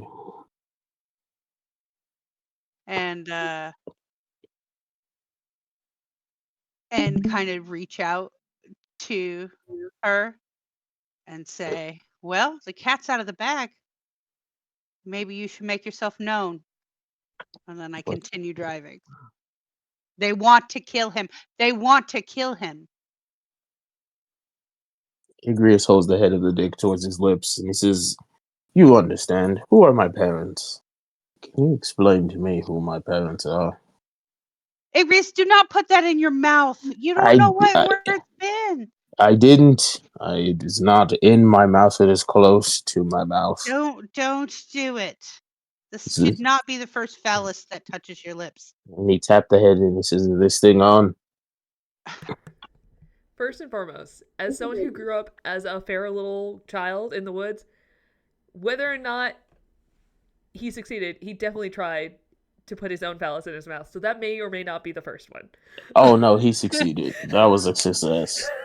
He's done that before. Yeah, so not the first. But yeah, so you like tap on the the mic, try to get it to work. Right.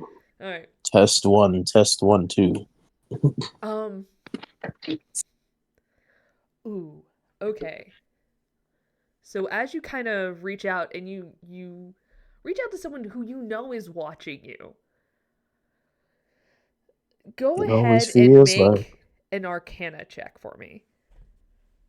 somebody's watching me. If you're more proficient, you could choose religion instead. Oh, was that for me? Or was that for Mrs. Baker? No, you and just you, the one playing with the penis. Oh, okay. Player. You said if it was Arcana? Arcana or history, if you're better with one or the other. Arcana. Hold on. Give me a second here. Oh, you just said religion. My hands are up. So that was a natural 20 for a 25. Ooh. Okay. So, you tap the mic. You give it a good jostle, and you're like, okay, respond to me. Okay, chicka, 1, 2, 3. You get the equivalent of the message sent, but no confirmation check mark. So your message went out, but the messenger of the gods has not received your message. Oh, is he dead? Oh no. What has taken place? He said we could reach him at any point. Uh-huh. His dick service must be out of range. He's only at half chub. He can't get full reception. He can't get full reception. Okay, DM, is this a good time for a potty break for old bladders? Yes, I think now is a perfect time for potty breaks, and I can catch Rev up on essentially what's been going on. So, everybody Awesome. who needs a bathroom break.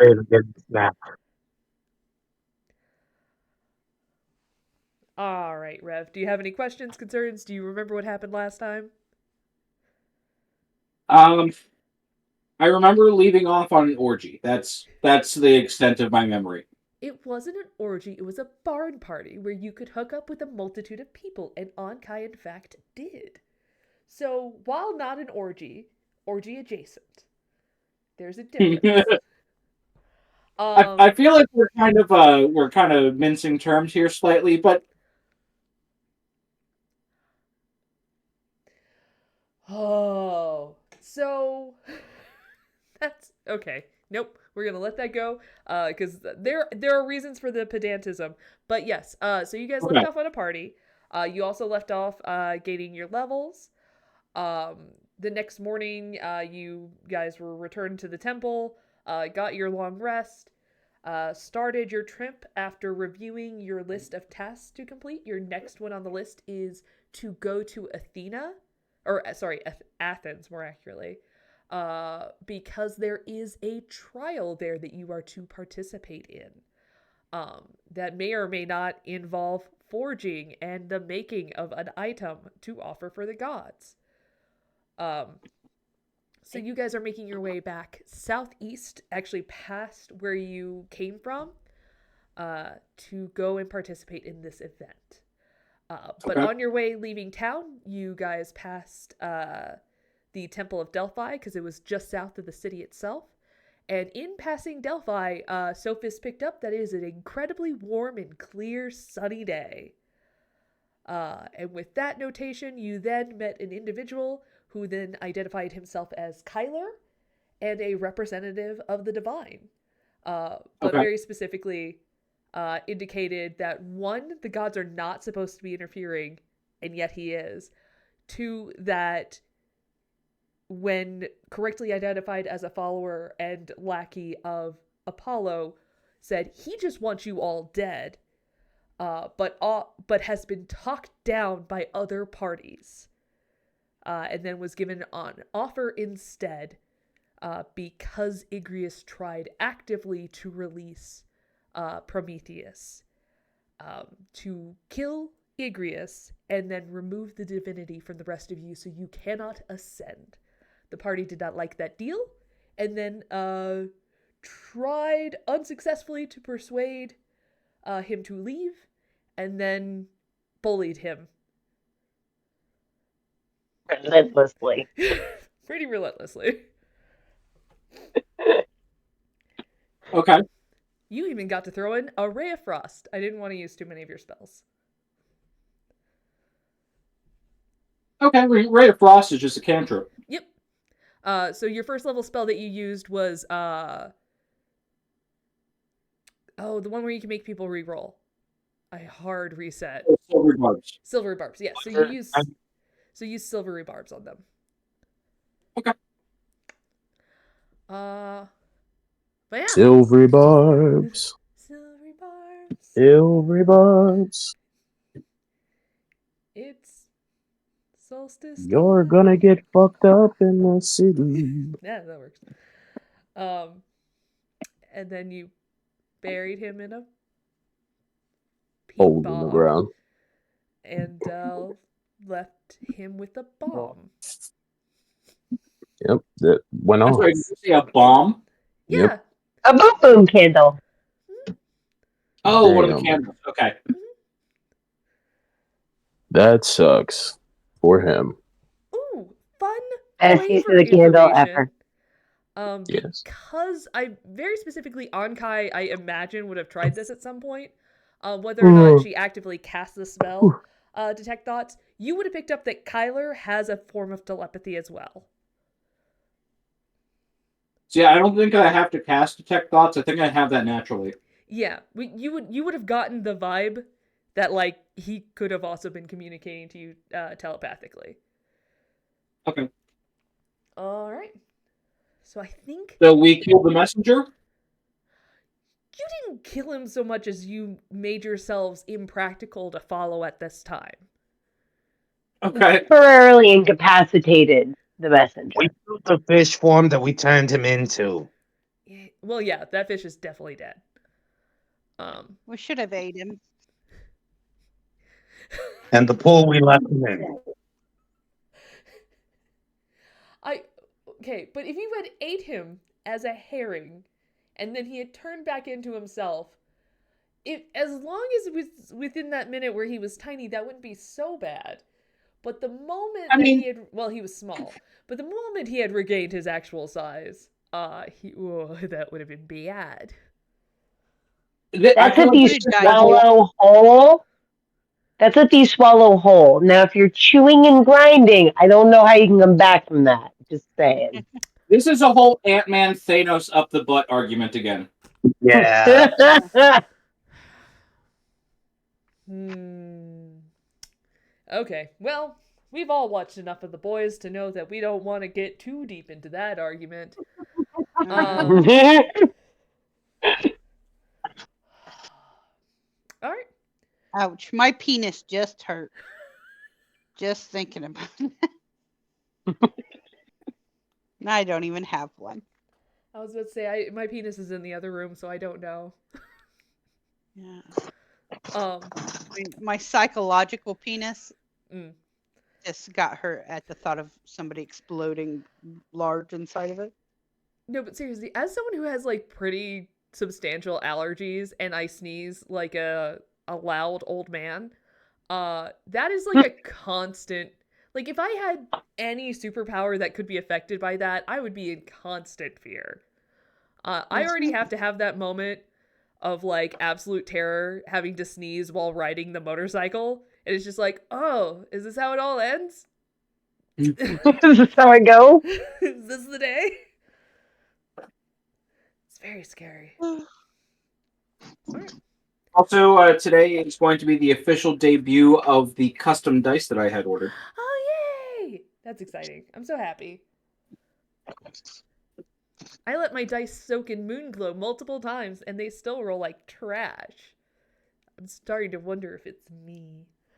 All right, so you guys are. Sounds like you need to lave some butter for the dice berries.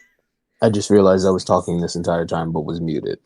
Oh, So sorry. We weren't ignoring you. it felt like I was a part of the conversation, but I guess not. That's my tism for you. Bless. Hi, little baby. Mine Hello. were chewing on wires, so I shooed them away. Shoot. Okay. I was Shooed. a bit concerned at first. Shooed. Yeah, I was like, oh no, do you mean the one on your dick shrine? You like my dick was in the other room, and I was like, oh, you mean the weapon? Oh, yes, Hugh. Although, an assortment of things that are, like, not on my dick shrine. I also have my happy little flower here. That is nothing but a flower. In no way is anything else. Mm-hmm. That sounds extremely suspicious, but I'll look past it.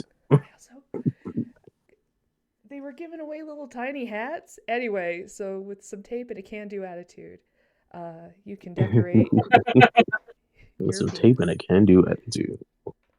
You too can decorate your desk ornaments. A dick. Dick. All right. Yeah. All right. Dick.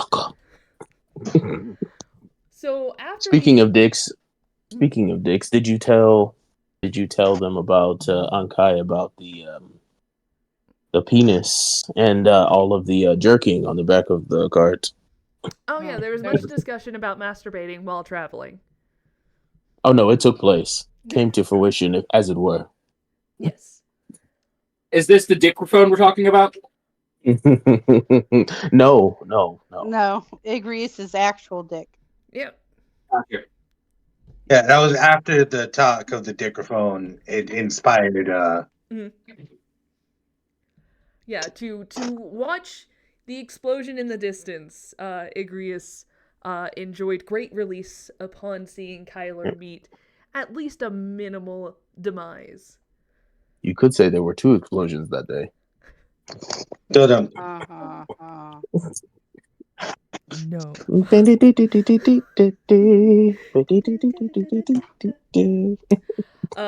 So you guys are booking it, like pushing the horses. Honestly, this is weirdly the happiest you've seen Muñeco because they've really been able to like kind of cut loose and go into a full run, a full gallop, a canter, if you will. Well, canter into gallop. Anyway, horse terms. So they are hauling. If I could have Mrs. Baker make an animal handling check for me. This is just to make sure. It only really matters if you beef it. So Igreus leans over the canopy and he whispers down to Muñeca as he sees them trotting and says, "Cut that cute shit out."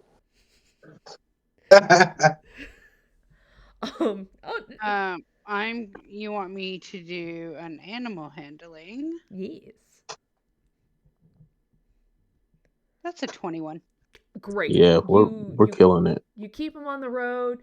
They don't get like too spooked. You don't see anything too scary in the road that you need to avoid. If there's like a pothole coming up, you're fast enough reflexes to get them to shift. Doing good. Because she's real pissed. She's focused because she's real pissed. Mm-hmm. Real mad. Angry mom mad. Mrs. Baker. Proper mad. So, are you all right? And I only ask because we've been Tokyo drifting around every corner unnecessarily, but... What the fuck is Tokyo? It's necessary. It's necessary. Well, as fun as it is, I want to make sure that you are all right. What's happening? No one is going to threaten to kill any of you, especially you. And she's just gonna have like a tight-lipped, like just scowl on her face. If I have to raise Olympus to the ground, it will not happen.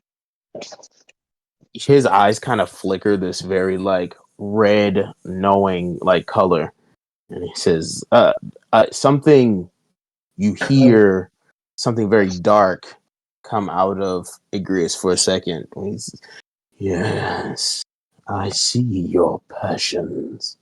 Then he kind of like shakes his head, and he says, "Yes, Olympus needs to have their order reevaluated." We need people on our side. We need gods on our side. Now you see why I was trying to remove Prometheus from his chains. Honey, I Somebody, love you, but that is why we are in this mess. they were going to come after us, whether we wanted it or not. Yes, but you gave them perfect ammunition. Also, Prometheus would not have left had you even broken his chains. I mean, in all honesty, though, even if that wasn't the case, the entity in which case that I have my connections with, their existence has a tendency to piss off Olympus. That's what I'm talking about. We need allies. We need to make it harder for Apollo to try to kill one of us. So maybe we all need to reach out to our respective connections. That's not a bad idea. Igreus kind of pulls away from the top, so you can't really see him, and he kind of just like sits there, and he murmurs to himself, and he says, "I don't know who that is." And he kind of just sits with his feet crossed and just kind of rocks back and forth. Could I hear that? Could Mrs. Baker hear that? Well, he whispered, so I mean, it's up to God. Honey, I swear if you don't talk to this kid soon, I swear. Okay, so there's something to be said about mom hearing that you could talk to them straight to their face and they go, "Huh?" But the moment you try to walk away and say something under your breath, that motherfucker can hear you. So yeah, you catch that for whatever reason. That absolutely catches your mom ears. Yeah. I lash out towards Persephone with all of my mental strength.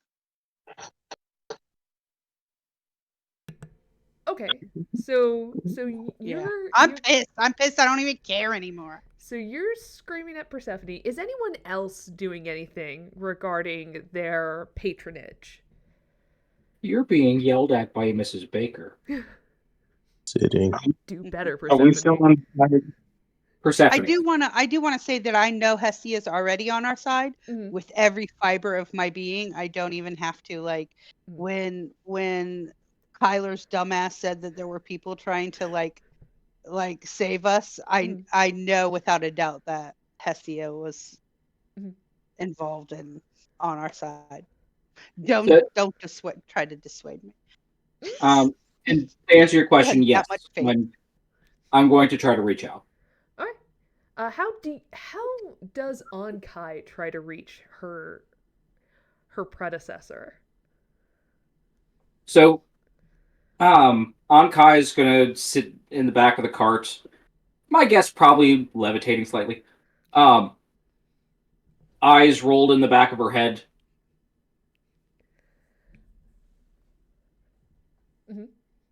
No, I was thinking about the physics of levitating in a moving object, and I just imagined that she's bouncing against the back of the cart repeatedly. That thought did occur to me whenever I said that. It's like, maybe she'll just clip herself to the cart so she just kind of drifts with it. Anyway, but yeah, she's gonna just kind of sit in the back of the cart. Eyes gonna roll in the back of her heads. She's gonna... Don't sit in the back of the cart. I haven't cleaned that yet. Bump into sperm. Sweetie, I had worse the other day. Anyway, but yeah, she's gonna be meditating, gonna be petting the familiar, and she's going to try to mentally reach out because psionics are her thing. Well, as a psionic ability, and as a gift you've recently received, you can try to activate a thing that you have that literally sends messages. I dig the phone. I'm still learning this specific sorcerer. It is in the magical item that I sent you. Oh, did I not send it to you? I don't think you did. That's right. Your charm. Oh no, I told you. Your charm bracelet gives you the message spell. Oh, right. Mm-hmm. Did I write that down? I did not. I will fix that. Oh. So she'll, have the charm, and she's going to full on try to have like a psychic meeting. Yeah, kind of like how you'll have, in animation recently where, the clerics are on a separate plane of existence talking directly to their god. That's the kind of psionic meeting I'm trying to get a face-to-face. Okay.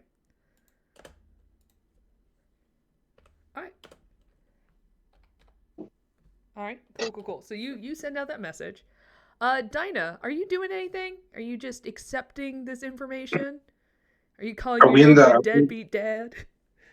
Yeah, basically. Are we in the cart still? Yes, you guys would be in the cart heading towards, Athens, ideally. At some point, if I can like see a piece of wood or a branch or something, or carve out sort of a wooden trident. I don't know how long it'll be, or at least the base of one, but like the handle in the shape of a fish fin. Mm-hmm. On the bottom, and like just carving out scales on it. And while I'm doing that, just like talking to Hephaestus, being like, yeah, I know we're going to take care of most of this, but yeah, that Apollo, and especially that Himbo. Anything you want to do to just let them know that maybe don't make weapons for him or take his away or so. I don't know. Dad, can you stop being an arms dealer to the guy who's trying to kill me? Basically, let him know that he won't have weapons for anything that he can do. And also, just because it happened, I do have a trident for this purpose. Take inspiration. I love props. That's all right. So that's how you're reaching out. Sophos, how would you reach out, or are you reaching out? Because you feel, at least from Pan, you feel like a solid, like he's with you.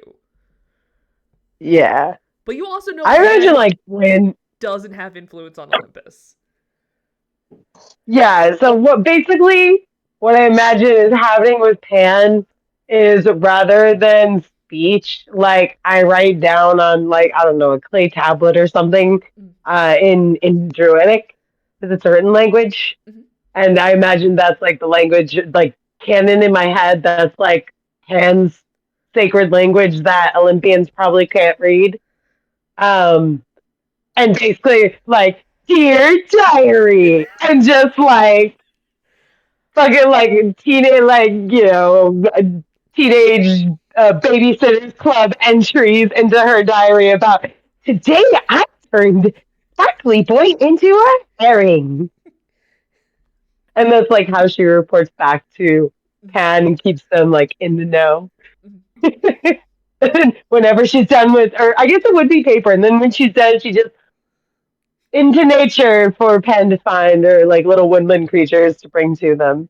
I mean, she could also do it And on yeah, like an exceptionally sturdy and large leaf, and then it's biodegradable. I'm here for that. Yeah. I love that. Yeah. Okay, so that's canon. That's what Sophos says. So that's how she is. Not she's not asking Pan for help. She is literally just like, this happened today. Fantastic. And I'm in the know. Excellent.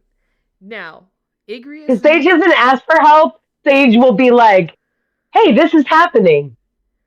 Do something about it. Do you love me? It's saying I'm thirsty rather than please go get me a glass of water. Yes. Yeah. Uh-huh. Yes. All right.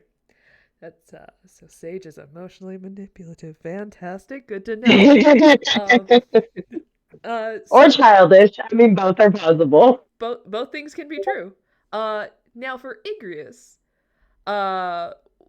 is he doesn't know who he's reaching out to. I mean, he does have someone he can reach out to. But is he reaching out in this moment, or is he too busy sulking? Well, so I don't know about soaking. So what he's doing is he's crossing his feet and he's just kind of like rocking back and forth, and he's humming that same song that I shared with you all. Almost like auditorially trying to edit it as he is casually just writing the song. And so he's just rocking back and forth, and he says, if my friends find something, they would tell me. Mm-hmm. And that's it. He just keeps humming this song as he's rocking back and forth. Okay. So, all right. So here's the vibes you all start to get back. Starting with Ankai, yours is kind of a more direct reach. Because this is not how the message spell actually works, but because it is her gift to you, it's kind of like getting a pager response. Like, you're like, hey, help us, and we're being attacked, and just like a bunch of angry frowny faces. It's just kind of like See, everybody's reaching out in like pager style. I'm trying to set up a Zoom meeting. Yeah. It's like, we'll get back to you on schedule, but like angry frowny faces, like, unhappy this is happening. That sucks. But you do get like an inkling of somebody has now tuned in. But you get at least a check mark that it was sent. Gotcha. It's being left on red current. Yeah, like, I can't respond at this time, but I at least got the message, where Hermes earlier didn't even get the message. It was sent out into the ether. He may get it eventually, but right now he hasn't received it. Okay. Sophos, very similar kind. Yeah. Sophos, it's a very similar kind of vibe. You send it out, and like, the wind picks up around you. There's a for what everyone else experiences, because you guys are kind of traveling through woods, the woods get scarier. Please note, these are the two that are not on Olympus. Yeah, that's a good point. Mine is nowhere near Olympus. Now, as for Dynah, you send this out of like, Dad, I need you to stop. I need you to stop this crap. I need you to step up. I need you to stop selling them weapons. This sucks. And it's just that hope of, you're like, maybe this is the time he's gonna actually help me out. And what you get is this message was not received. That's starting to become very bad. Nah. Because I'm working with wood. Yeah, screw you. Whatever. They're gonna have metal tips. It's gonna be adjustable. Hold on, look. I'll show you, Dad. It can have so many rooms in it. It'll be modular. You can throw it. It's great. Look, the handle is wooden, and that's what I'm putting the scales on. And it's gonna be the fish. But look, I can take off the trident. I can turn it into a harpoon. Oh. Now it's long, got better reach.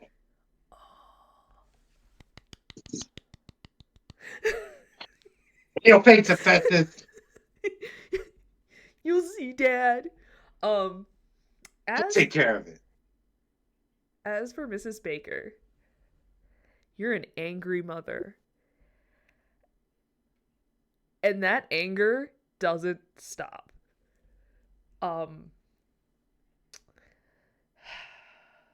You get righteous fury right back. Kind of as an almost feedback loop effect, which is weird because you're so angry that you get more angry, and then you get confused on why you're more angry, and then you're like, no, I'm angry. And so it's this weird kind of like reciprocal reverb echoing of like your own like frustrations. Gotcha. It's like almost consuming if it wasn't also like so fucking empowering. So you're kind of in this weird feedback loop. Okay. All right. And I don't feel anything from Hestia.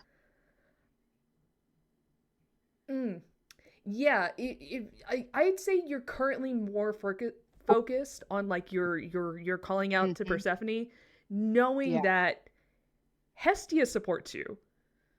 Yeah, I have no doubt. So I probably wouldn't even be the lantern burns at your neck, full of warmth, which is currently fiery rage. So yeah, sure. You don't know. She's supporting you, whether she's like actively listening. She's for sure on your side. Right. And I don't feel disconnected though. That's what I was wondering. No, you don't feel cut off.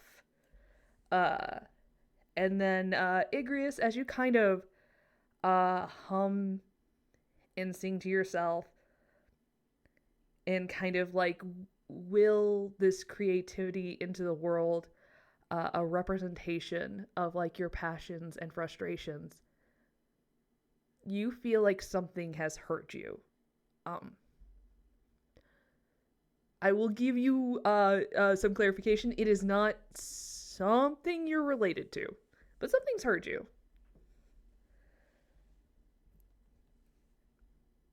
So not something that I'm related to. Correct. Yeah, and he just kind of he like stops for a minute, kind of looks around, and he like keeps humming, goes back to rocking back and forth. Yep. All right. Okay. So you guys are traveling. Do you guys discuss this weird response system, or? I mean, I'd hope. Did anyone hear anything? I hear mostly myself. Anger. I'm getting back anger. I got a message that it was received, but no actual conversation.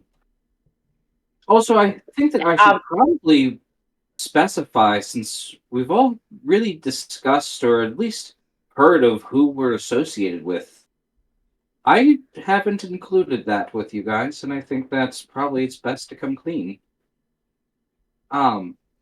While some of you might have divinity within yourself of being connected, I have to a certain extent, but not direct like the others. My grandparents... Fuck, I'm blanking on the name. Hecate? Yeah, my grandmother was Medea. Oh, that's right. So my patron is Hecate.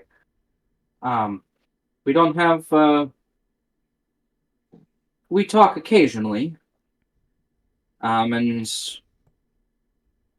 the gift that kind of jumps around, per generation, and I happen to be one of the generation that has that natural gift. But we had just, and I know that some of you have your connections with Hephaestus and Pan, and I just haven't really mentioned mine.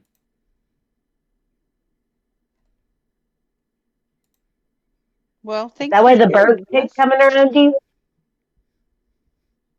What was that, Sage?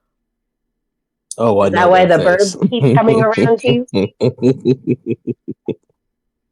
I'm very You always good at have my bird searches. friends. Mm-hmm. Yes, that is why we have bird friends. I like that face that you made, though. I knew exactly what you. Yep. Sorry.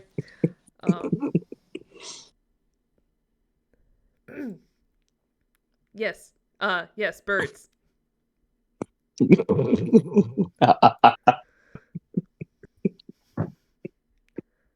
I'm fine. Sarah cringes. I'm sorry. I was sending some artwork. Yeah. There's really hot goth ladies on my screen. I got very distracted. Yes, yes. So yes, that is why there are birds constantly around, and that's who was originally checking you out, with all the birds. So you're connected to magic in some way. Yes, kind of one of the fonts of magic. That is quite a gift. I Though you shouldn't feel ashamed for something like that. I don't necessarily feel ashamed, but it's something that I tend to not advertise. Um, there's a lot of history with Medea and a lot of superstition with Hecate. Superstition. That's funny. To be fair, though, that also could be why one of the reasons why Apollo is pissed. She doesn't necessarily get along with the Olympians. Well, Apollo's pissed Neither off does because we Pan. didn't say shit to him when we were at the Delphi. He's throwing a pissy fit. Delphi temple, because he is a whiny little bitch. He's always been a whiny little bitch, and he can't stand it if he thinks that somebody's not giving him his due, which is ridiculous. I'll give him some doo-doo. Ridiculous. I'm starting to see the connection now between Apollo and Homelander. Sorry, go on. Who? It's from The Boys, Igreus. my favorite ongoing Yes. play and performing troupe. Yeah. Yes. Igreus, I don't want you to ever think that I would betray you or betray your trust. Hmm. But I will tell you that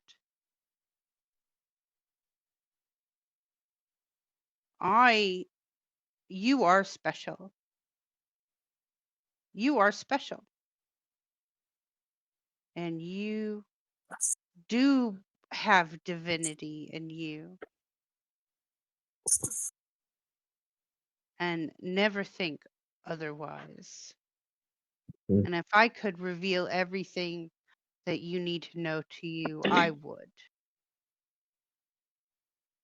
I appreciate that, Mrs. Baker. I don't have a lot to go off of. So, but it's nice to see you all connected in some way to your parentage or familial bonds, even if they are not as vocal or outreaching as one would hope a family member to be. Maybe one day they'll reveal themselves, or I'll discover them. Most times I think I'll accidentally stumble upon a ancient factory or something along those lines, they would be there. But right now, you all are all I have. So Well, we are your family. And again, I will not let anyone, man or God, harm you. I certainly can try. I'll use these quote unquote divine gifts to protect myself and my family. To be honest, you are all a lot more of a family than my current ones. With you guys, I at least voluntarily use my gifts to manipulate people. You're not making me do it. I don't believe I would ever want to make you do anything you don't want to do, Ankai. Likewise. For sure. Aw, babies. As the heaviness of the conversation continues, a topic comes up. So here's your in-character question. Do you give people a second chance? We'll start with a very angry Mrs. Baker.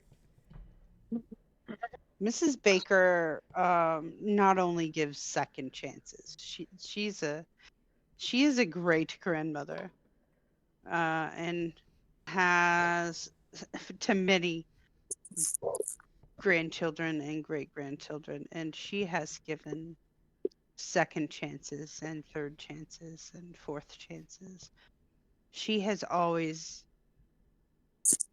wanted to see the good in everyone, and will always give that chance, whether it's leads to disappointment or not. Being a parent leads to heavy disappointment sometimes, and That's a T-shirt right there. yeah. Yeah. And being a parent is forgiving as well. So I think that Mrs. Baker has never not given another chance. All right, excellent. I like that. What about Dynah? Is she one to give second chances? Dinah's got a tavern keeper soul. You come in here, you drink, you get drunk, you make rowdy, you go home, you sleep it off, you come again and do it tomorrow. As long as you're spending money, as long as you're being here, it's all good. You get as many chances as life gives you. You get into it, you lose that. Well, life took away your next chance. Fair enough. All right. What about Ankai? Someone who's kind of grew up hoping for a second chance. I think really it's going to be situational for her. She wants to believe in second chances. I mean, she's kind of going through one right now. But she also knows, too, that there are some things that people do that are just irredeemable. And depends on how severe that grievance is. But yeah, I really think that it's going to depend on the severity of it. Excellent. Okay, I like that. What about Sophos? Wise and wild and weird. Sophos probably, I don't. Sophos reads the vibe. It's not about how many chances you get, because some people get a million chances and some people get no chances. She probably very much, after all the things she's been through and all the things she's seen, relies on her gut. And if her gut says no, her gut says fuck off from the bat. And if her gut says, yeah, you could have a chance, it's really a vibe ride for her. All right, excellent. I get that. I don't see her quick. Like, her grace meter is very reactive to whatever the other person is. She's one of those, may you have the day you deserve, and may I help it happen, people. I get that. Yeah, that tracks. And Igreus. Is Igreus one to give second chances? So I'll answer that like this. When Igreus was a very young boy, he almost fell off a cliff, a very high, steep cliff. And the thing that saved him was he was able to grab onto the edge of the cliff. And he thought to himself, if I could get myself out of here, I could be better. I could learn to be better. I could be more mindful, be watchful. And he learned that day that a person who is given a second chance, or at least multiple chances, can learn and grow from what they've learned and how their failures may have presented themselves in that point in time. So Igreus is a firm believer in giving second chances, but watching to see if they are utilizing that second chance in a way that will be beneficial for them in the future, as opposed to bestowing somebody with forgiveness and a second chance only for them to repeat their ills over and over and never learning from their mistakes. Fantastic. If you don't have inspiration already, go ahead and take inspiration. For Can everyone I who take answered, double inspiration? yeah, screw it. Take another one. You'll use it. So take inspiration. Those were lovely and thoughtful answers. I'm very proud of all of you. And somewhere, Kyler is realizing that he, in fact, could be redeemed. And he could succeed in killing you guys. Yeah. His heart grew 3 sizes that day. It's Which is an indication of heart disease, and he should seek medical professionals. Tyler is off somewhere singing a musical number about his failures somewhere. So yeah, that's true. I could do it. I could murder them. He starts off with "I could go the distance" and then gets slapped with copyright. Right. So thinking of the evening draws, you have made decent distance, mostly by pushing your poor horses. Muñeco can handle it. Yeah. I gave both of them a good dairy. Excellent. Social repost is like holding on, but is like, I was not the gym kid. Don't worry, I feed him. I love him like my brother. Yeah. We are the villains of their story. You're for sure the villain of Muñeco's story. You're like the anti-hero of Social Repost story. Right. But it's as the evening, the sun has set, and it's odd, because in any other group of people, the sun being out would be that refreshing thing, especially because it's early spring. Like, it's still cold out, it's still cloudy most days, but like today being such a sunny day after everything that you've experienced, at least 2/3 of your party is just sitting there going, I hate this. I don't like being out in the daylight. It's bright. I burn. The healing forge, I'm like, just bring it on. Bring it on, big man. Yep. Whenever you're ready. Yep. I mean, it's hurting me to be out here. Yeah. In the sunlight. The leaves are getting crispy. My mushrooms, they're not plump. They are. But as the sun goes down, there's a sense of relief that kind of hits all of you. And very specifically, on Kai, you get a feeling of like a chill. And it's definitely the chill that makes you like want to wrap up, but in kind of that like, ooh, autumn is here. I get to be snug and cozy kind of energy. Oh yeah, yeah. But that like brisk air just hits you as night falls and someone's domain falls into place. Mm. In the distance, as you can kind of just barely catch it on the wind, you hear beautiful harp music. And as you get closer to it, you see the starts of a fire somewhere through the trees. Mm.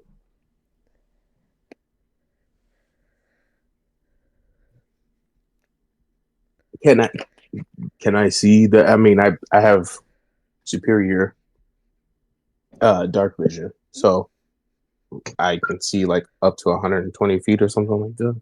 Yeah, it's behind the tree line, but it looks like someone who was traveling on the road has broke for camp. My friends, it looks like someone who was traveling on the road has broken for camp. Igreus, do you mind being my shoulder for a second? Sure, yes. She's gonna put her hand on his shoulder, kind of like lean her weight into it, and then send Bonnie out. Okay. Bonnie does like a sick ass jump off the cart and like Nice. leaping into the woods. And for a second, just in her heart of hearts, she's like, "I'm a flying squirrel. Oh shit, that's the ground. Okay, got it. Good." Scampers, and you see a gaunt, kind of pale man, with absolutely like Einstein frizzed out hair, strumming a harp and kind of singing to himself, and then he takes some notes, and then he sings some more. He just seems to be a traveling musician. He has a little pack next to him. Seems to be kind of working on his stuff, has a good fire. There would be, I don't know, plenty of space if you guys wanted to break camp with him. If you wanted to meet a new friend. Just, a quick detect thoughts channeled through the rat.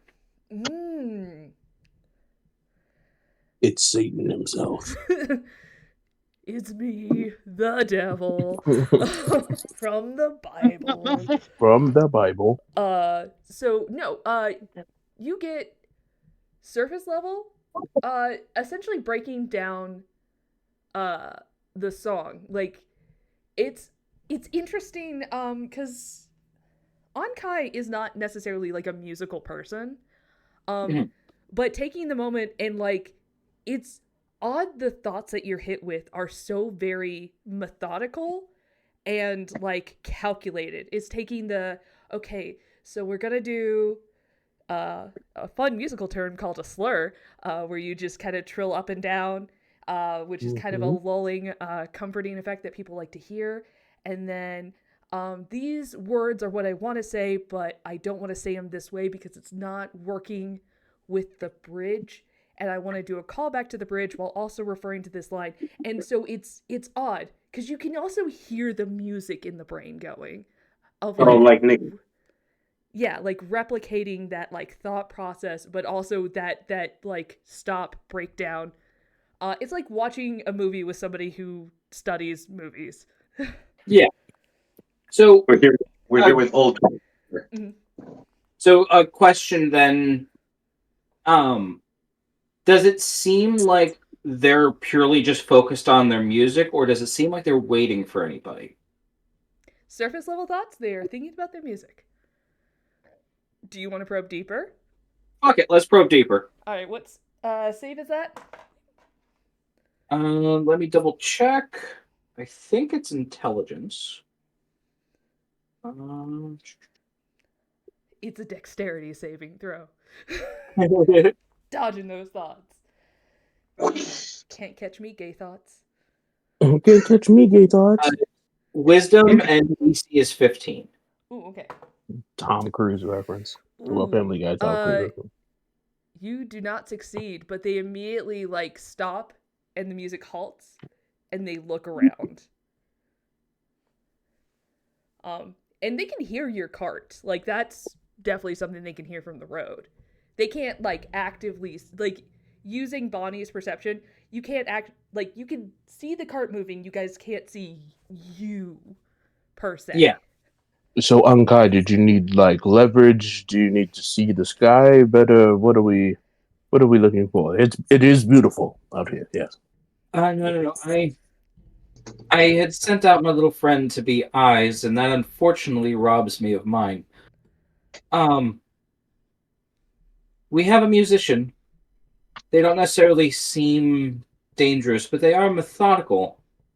Well, I appreciate that. That's quite the compliment. I did not know you had heard me play before. Your music was also quite lovely. Oh, there's someone else here. Forgive me. I didn't know what you meant. We should go introduce ourselves because they know we're here.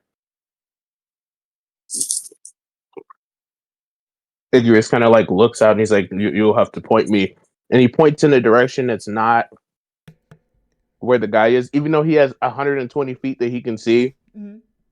He's purposefully pointing in the wrong direction, so Ankai can move his hand to point in the right direction. Ankai is currently blind right now, so she points very much in the wrong direction. Just the two of you pointed in different directions, but neither of them are correct. Okay, let us go. Ankai says there's a musician in the woods. We should possibly stop for the night. Yeah, everyone on the cart can see the fire, heard the music has stopped, and can kind of see generally where that person is. If you guys want to approach. Yeah, he jumps off the cart and he starts walking over. He says, "Hello." Oh, hello? Hi. Hello. Yep. Hi. Yep. Mm-hmm. Do you, like, breach the tree line and come into view? I stop at the tree line. Okay. All of your words are mad suspicious. I said hello. Hi. No, I mean you, God. Oh. Do you come into the tree line? I was until you chuckled like that. Now I'm thinking I'm just gonna get out of here. You know what? No, you come into view. Because most importantly, when the man sees you, he startles. And he goes, oh, whoa, whoa, You're fine. You're fine. You're not him. You're not him. You're not him. Him who? I am that guy, but I'm not sure what you mean by him. I'm that guy, but I'm not him. Surface thoughts. Huh? Surface thoughts. Oh fuck, he found me. Also not ominous. Go on. Again. You, who were you? And, like, he's holding up his loot like it's gonna protect him. I cast Enlarge on myself, and I pull out my loot, and I say, I am the spirit of the forest, and I have heard your music, and let me just say, it needs work. He full screams, hits a power cord, and turns invisible. Great. Surface thoughts continue. Oh fuck, he found me. Counterspell? Counterspell? Oh, yeah, roll. Let's not hurt this guy. Invisibility, so I believe that's a third level. So it would be, it's funny to fuck with him, but... Greater invisibility is 4. Oh, so yeah, roll a 14 or higher using an arcana, or using your spell save, or your spellcasting modifier. Okay. That's a series of words that I need.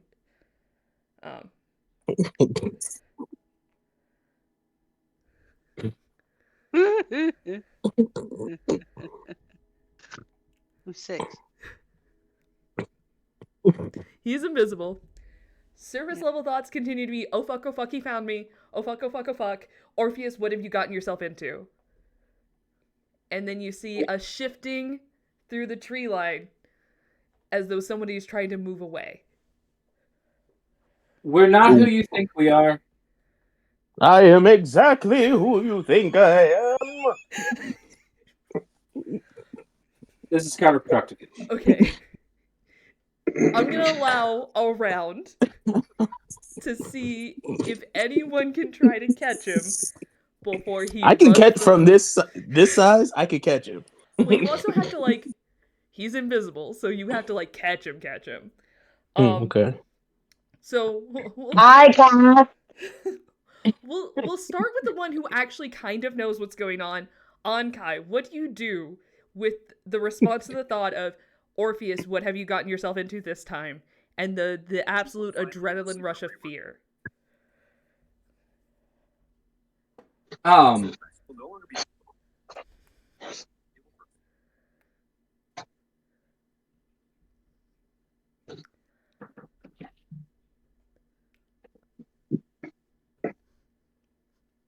I'm going to send out. Gonna cast Sending because I don't have to physically see the person for that.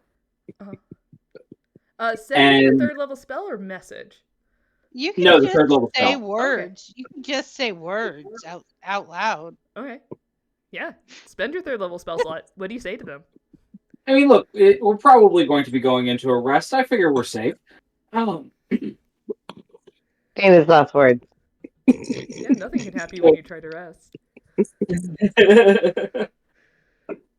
But yeah, she's gonna say, Orpheus, we are not here associated with.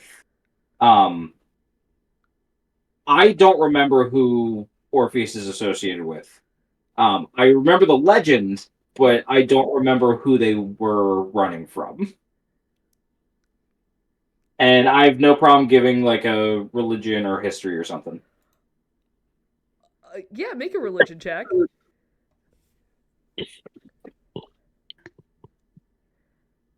All right, rat dice, let's do this. First official roll. Go, rat dice. It's a good roll. It's a 21. All right. Okay. So Orpheus, a incredibly famous bard, was once rumored to have had music so powerful that even the god of the afterlife could not resist him. Do we talk about Hades or Persephone? Hades. Okay. So knowing that, she go, we're not associated with Hades. Do you say all this out loud as you're casting the message? I think that's a part of the thing, so yeah. So he's not going to hear it in stereo. Okay. So yeah. So 1, all of you now know the person running away is Orpheus. 2, we're not associated with Hades. All right. The next person who has been kind of close to what's been going on, Igreus, what are you doing? I cast minor image directly in front of him, and I take on the shape of a very terrifying old man. Okay. And he says, Alakazam, Hades is Clortian, give that man testicular torsion. Okay. I do need you to make an Arcana check to see if you can, like, make sure you're casting far enough ahead of him, because he is invisible, so you don't know exactly where he is. So just make me an Arcana check to be like, there. Okay. So before I tell you what the roll was, my range is 30 feet. I wanted to let you know that my range is 30 feet. So he rolled a natural 18 with a +5 for Arcana. So okay. Yeah. Not known to Igreus at this moment. Right in front of the man appears an old man screaming at him. He throws his hand forward and he points directly at this man as if he can see where he is. You guys, and he's trying to scare him back in the opposite direction, back towards where we are. That is fabulous. You all hear another scream, kind of giving away where he is invisibly, or at least a general idea. But you're not sure what else has happened in that moment. Oh no. Okay. Good night, Mrs. Baker. Hi, Miss Baker. Hi, sorry guys. No, you're okay. Okay.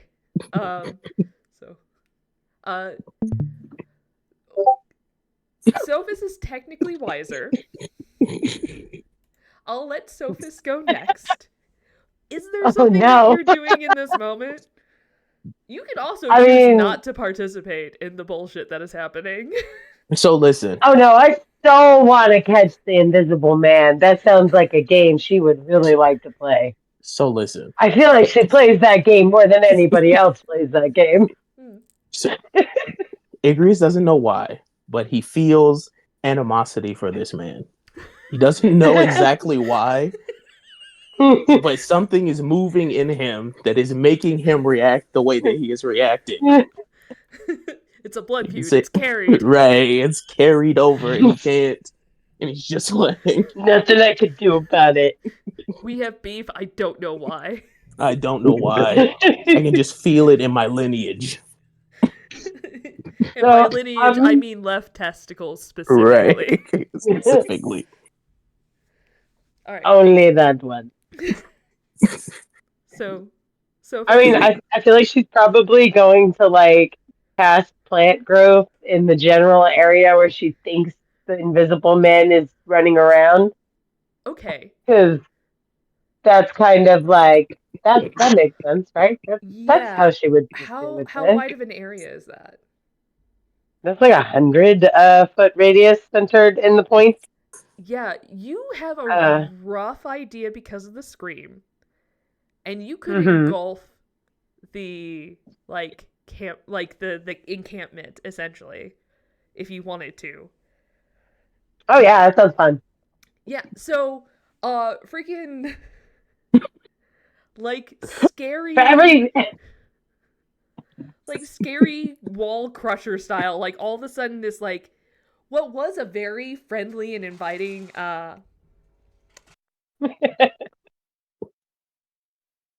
it is time for my cats to eat.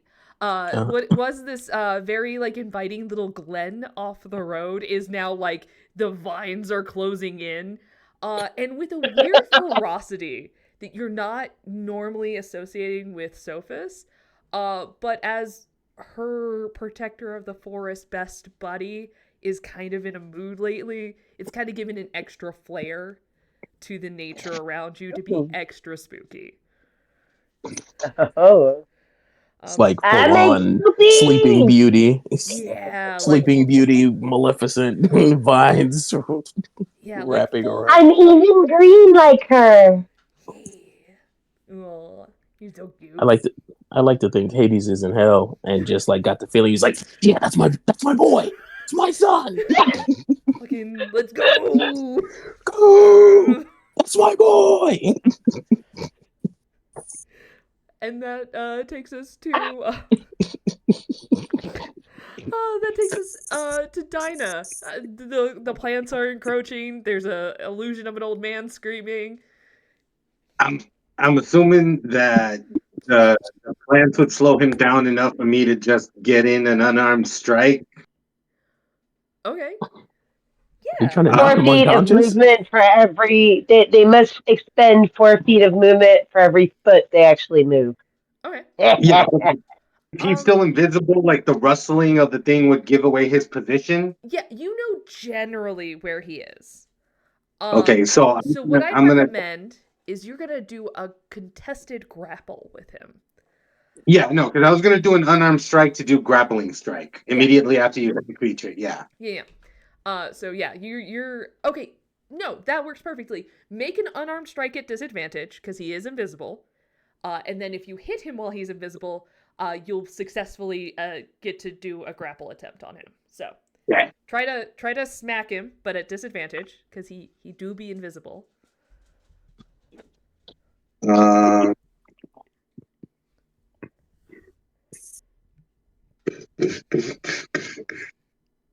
Where is unarmed strike? There it is. +7. 21. Fantastic. Nope. Roll again. Because it's a disadvantage. You could miss. You probably won't. Sure. You still hit. He is a squishy little bard. So you whack him. I believe it's a because you're a tavern brawler. Roll a d4 plus your strength modifier for damage. D4. Yeah. 1. But I'm not trying to hurt him too bad. Right. So But you're like, strength of 1. yeah. All right. Now it's a contested grapple check. So use your athletics.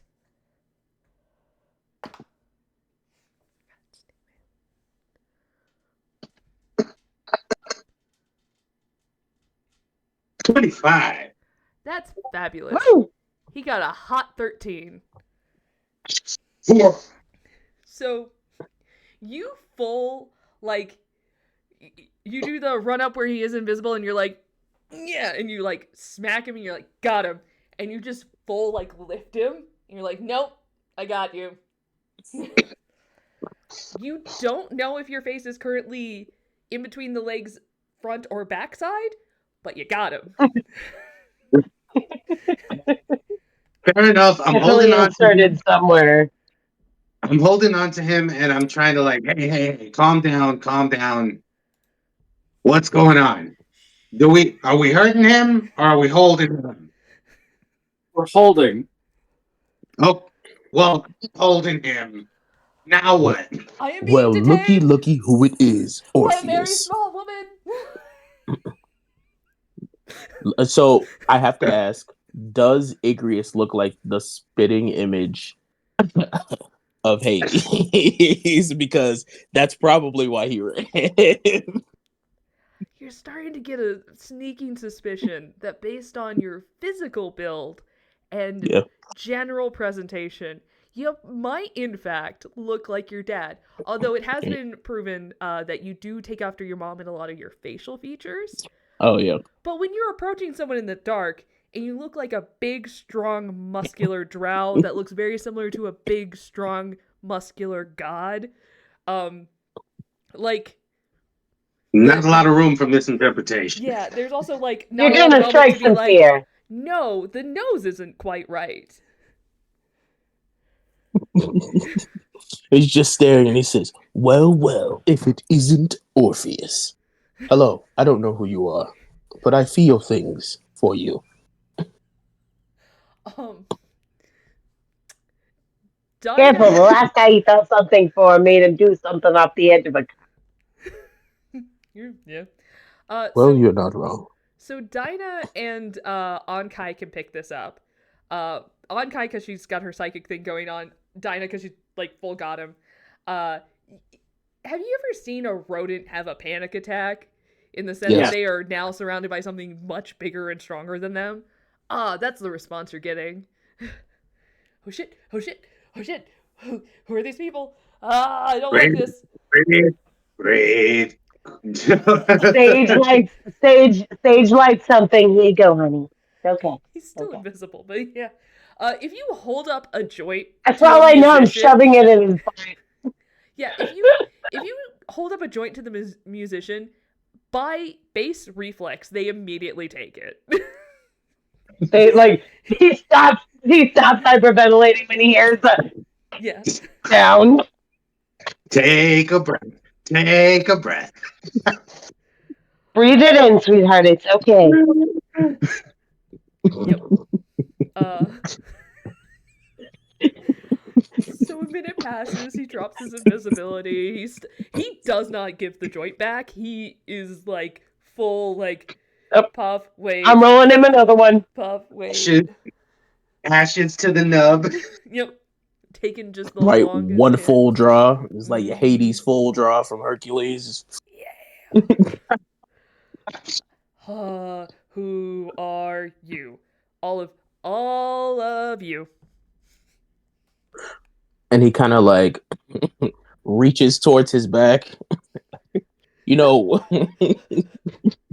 and just pulls out his lute and he says, "Hello, I am Igreus," and he just starts playing a song on his lute. This is where I call this one the Campfire Song. First of all, the moment you pull out your lute and you start strumming, especially if you're doing bits and pieces from the song you were playing earlier, his eyes... Anyway, his eyes immediately go wide and he focuses in on you. And like all of a sudden like the hyperventilating, the fear just leaves and it like gets real intense. Now, is that the music or the weed? Yes. Both. Ankai, if you're keeping surface level thoughts on, you get that was what I was hearing earlier. That's who I'm looking for. Ding ding ding ding ding ding ding ding ding ding ding. And he's just playing Secret Tunnel, like playing to himself. Secret tunnel through the mountains. If you put Orpheus down, Orpheus will start strumming along as well. Kind of like letting you play a little bit, and then like he'll mirror it and then shift the melody a little bit. And just kind of in a call and answer almost to you. I put him on the ground, but I'm holding on to him still. Battle of the Banjos, I love it. But yeah, he focuses in.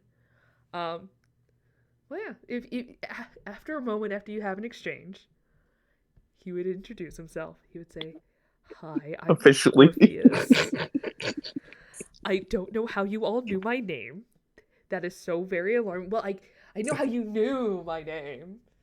I am the great bard Orpheus. But also I don't know how you're not like, are you fans? Are you groupies? Why are you here?"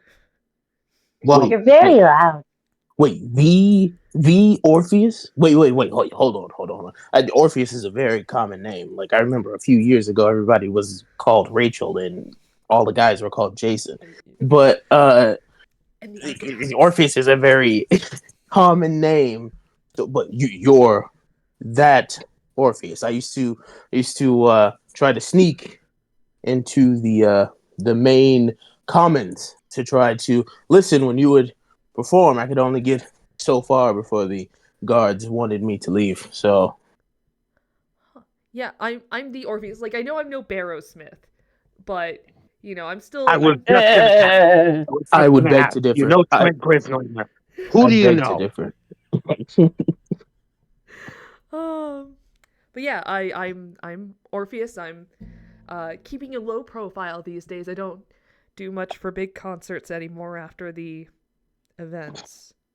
What But who events? can you get in at the backstage passes? What did you do? What happened, Orpheus? Why are you hiding out here in the woods? No, you can't let the world miss your music. Like Barrelsmith is they're okay, but Orpheus. Dynah looks at It's a Igreus with that voice. it's a name like Prince, singular. I may have rocked my lute. I would say too close to the sun, but in fact it was the exact opposite direction. I rocked my lute too deep in the caverns. Mm-hmm. I overestimated my skill, and while I was not incorrect on my skill level, I was incorrect on the fallout that would come on my skill level anyway, and now my wife is still dead, I'm alone, and everything is bad. But your wife is dead. Well, so we have a parcel to deliver, right? Like, where's your wife? Did she go to the sticks? As soon as you like start to talk about where his wife went, you get like full like non-flashback stare. Right. Back in Grenada. You ain't seen what these eyes have seen. Maybe we can help you. I think I just have to live out my punishment, and then I'll see her again. It'll be fine.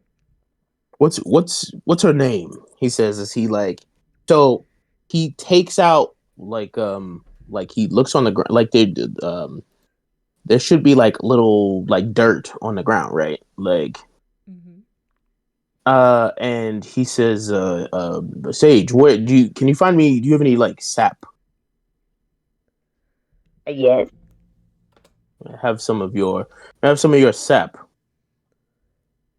It may burn a hole through whatever you put it on. I don't know. Are Whatever you this trying to material make is. him balls release?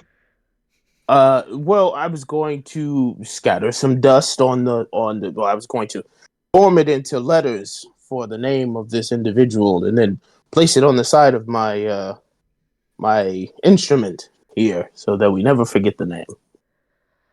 I give him a leaf, a very large leaf. Here. I start It's to like. I put it. biodegradable.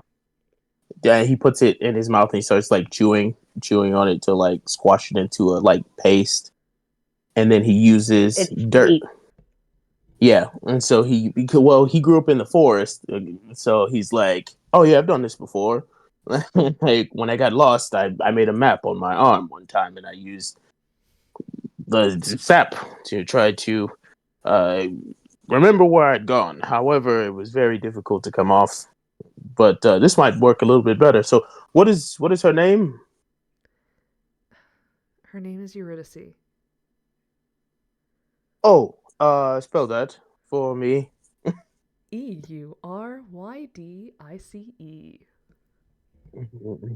He kind of like forms the paste onto the side of his on the side of his instrument, and he takes some dirt and he throws it at the side of the instrument, and the dirt that sticks spells out Eurydice on the side.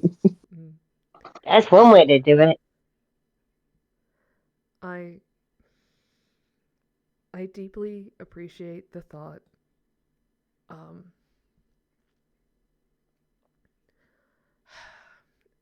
I heard you playing earlier, and that's Yes. what drew me here.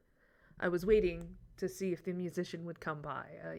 I made myself known, hoping that a kind, non-threatening little bard that's maybe new would swing by and I could give them a few pointers. It turns out, not so young, not so small, not well, bard adjacent. I cast the reduce, and I shrink down to a small size. And the instrument is just like really big now, so it's like a bass as opposed to a guitar. And so he's just like holding it and leaning against it. Yep, that tracks. Uh-huh. From What you're like, saying is but that we met your expectations.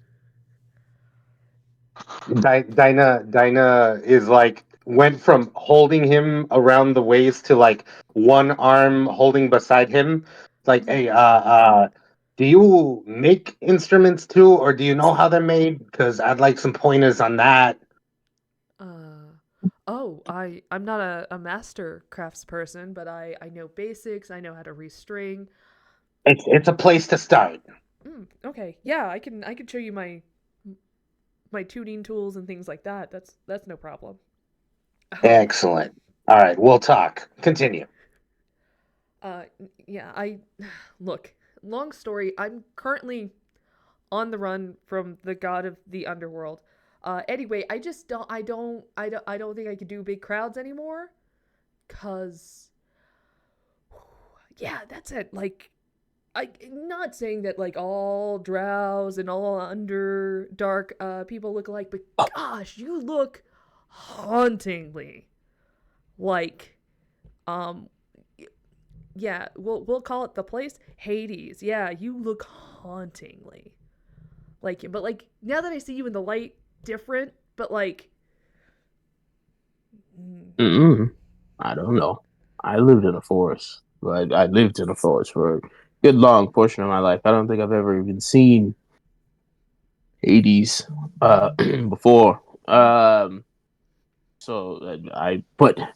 I got an idea, Sage. What? So, Orpheus, you say you can't play large crowds anymore.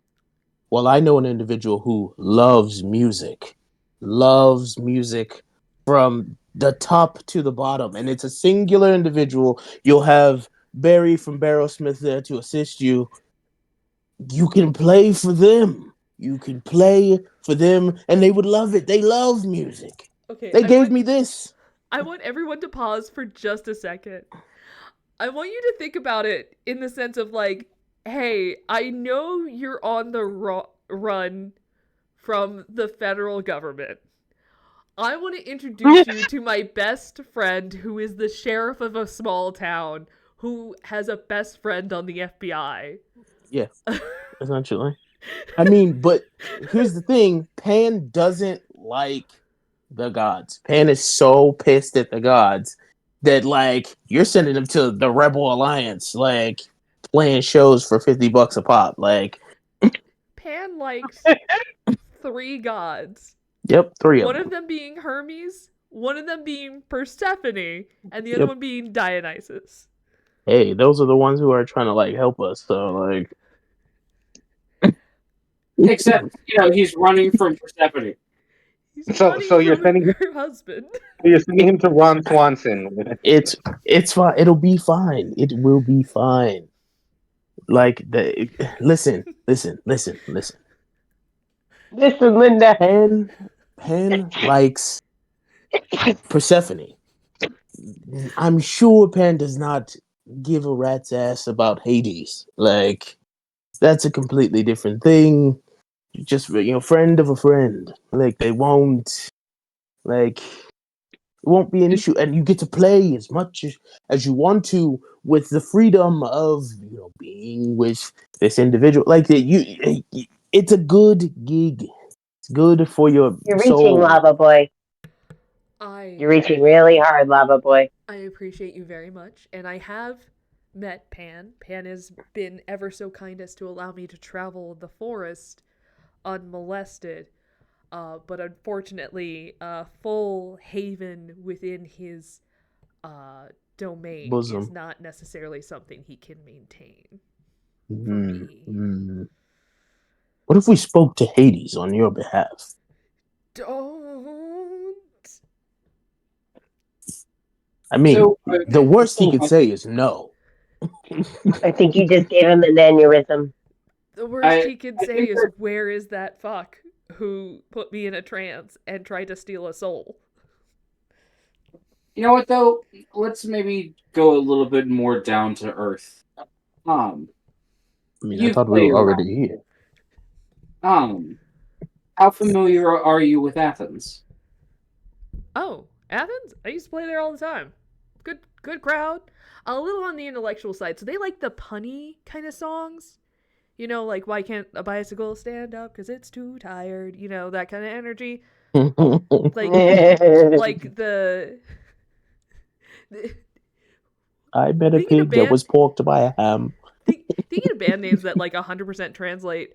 The really popular over there, They Might Be Giants. They are giants. It's a band of two Avenged Goliath Sevenfold. So, and if I above table, so we're going to Athens because there's a competition, like a crafting competition thing, right? Correct. Perhaps arrangements could be made. We haven't seen you, don't know where you've been, and who's this Orpheus fellow? And perhaps you can facilitate some introductions for us. Well, I would like very much if you pretend like you never saw me. But no, I'm gonna continue to be a solo wanderer and draw as minimal attention to myself. I don't know if you've ever been on the run before, but when you do it in a group, you're more likely to get seen. And I don't want to be seen. Well, let me just say that, hey, I'm wanted, dead or alive. So I completely understand what you mean by that. Person I can't see or hear. And he puts his hand on his forehead and looks around. But those lessons you were going to give to a young, impressionable instrumentalist, I am here and willing to learn. Yeah, we can do that. And so for the rest of the evening, Orpheus helps you with your instrument and walks Dynah through basic instrument care and instrument maintenance. So you get a better idea of what all goes into the construction, knowing what needs to be done to take care of the instrument. So what you're saying, Orpheus, is I need to get new pickups on this instrument, and I will be able to be a much cleaner sound. I like that. Yeah. New pickups. When you expand this, you're gonna want to get one of those little reverb pedals that you can kind of distort the sound if you want a more grunge rock garage band sound, or if you want something a little bit more cleaner and an acoustic steel guitar country effect. I've always been a personal fan of blues drivers myself. But in the course of the evening, just to kind of continue what I was asking, instead of him coming directly with us, would he know the individuals that we need to talk to and perhaps be willing to do a letter of introduction?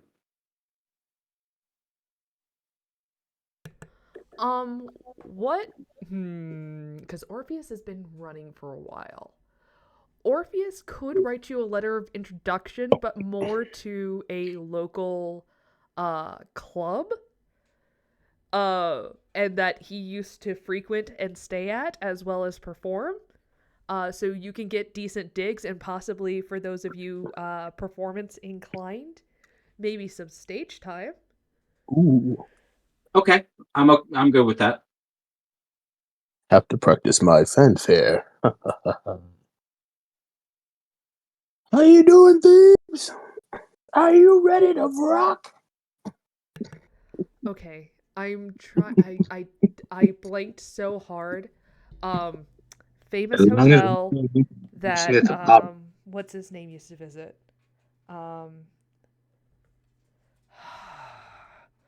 Like it's Coastal City. Lenny Bruce used to go there.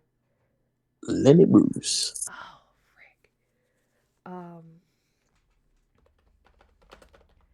It's a coastal city. Yeah. Only one that I could think of that famous musicians would go to is the Rainbow. Or Burning Man. New York. It's less of a bar inn and more of a baklava. Yeah. A hole in the wall. I'll think of it later. But it. Oh man. Anyway, they gave you a reference to a hotel. And by the next session, because I was not expecting you guys to meet Orpheus at this time, but somebody wanted to noodle on their new guitar. But yeah, Orpheus will give you a reference to a hotel in Athens that you can try to arrange stay at. And can I convince him to give us an autograph? Actually, Orpheus, you can sign your name right next to Eurydice, right here. That's exactly what I was going to do. As I was going to take his guitar, and have him sign it. Full tear runs down his cheek as you ask that, and he's just like, He takes the lute, signs underneath Eurydice, and then dates it to before he went missing.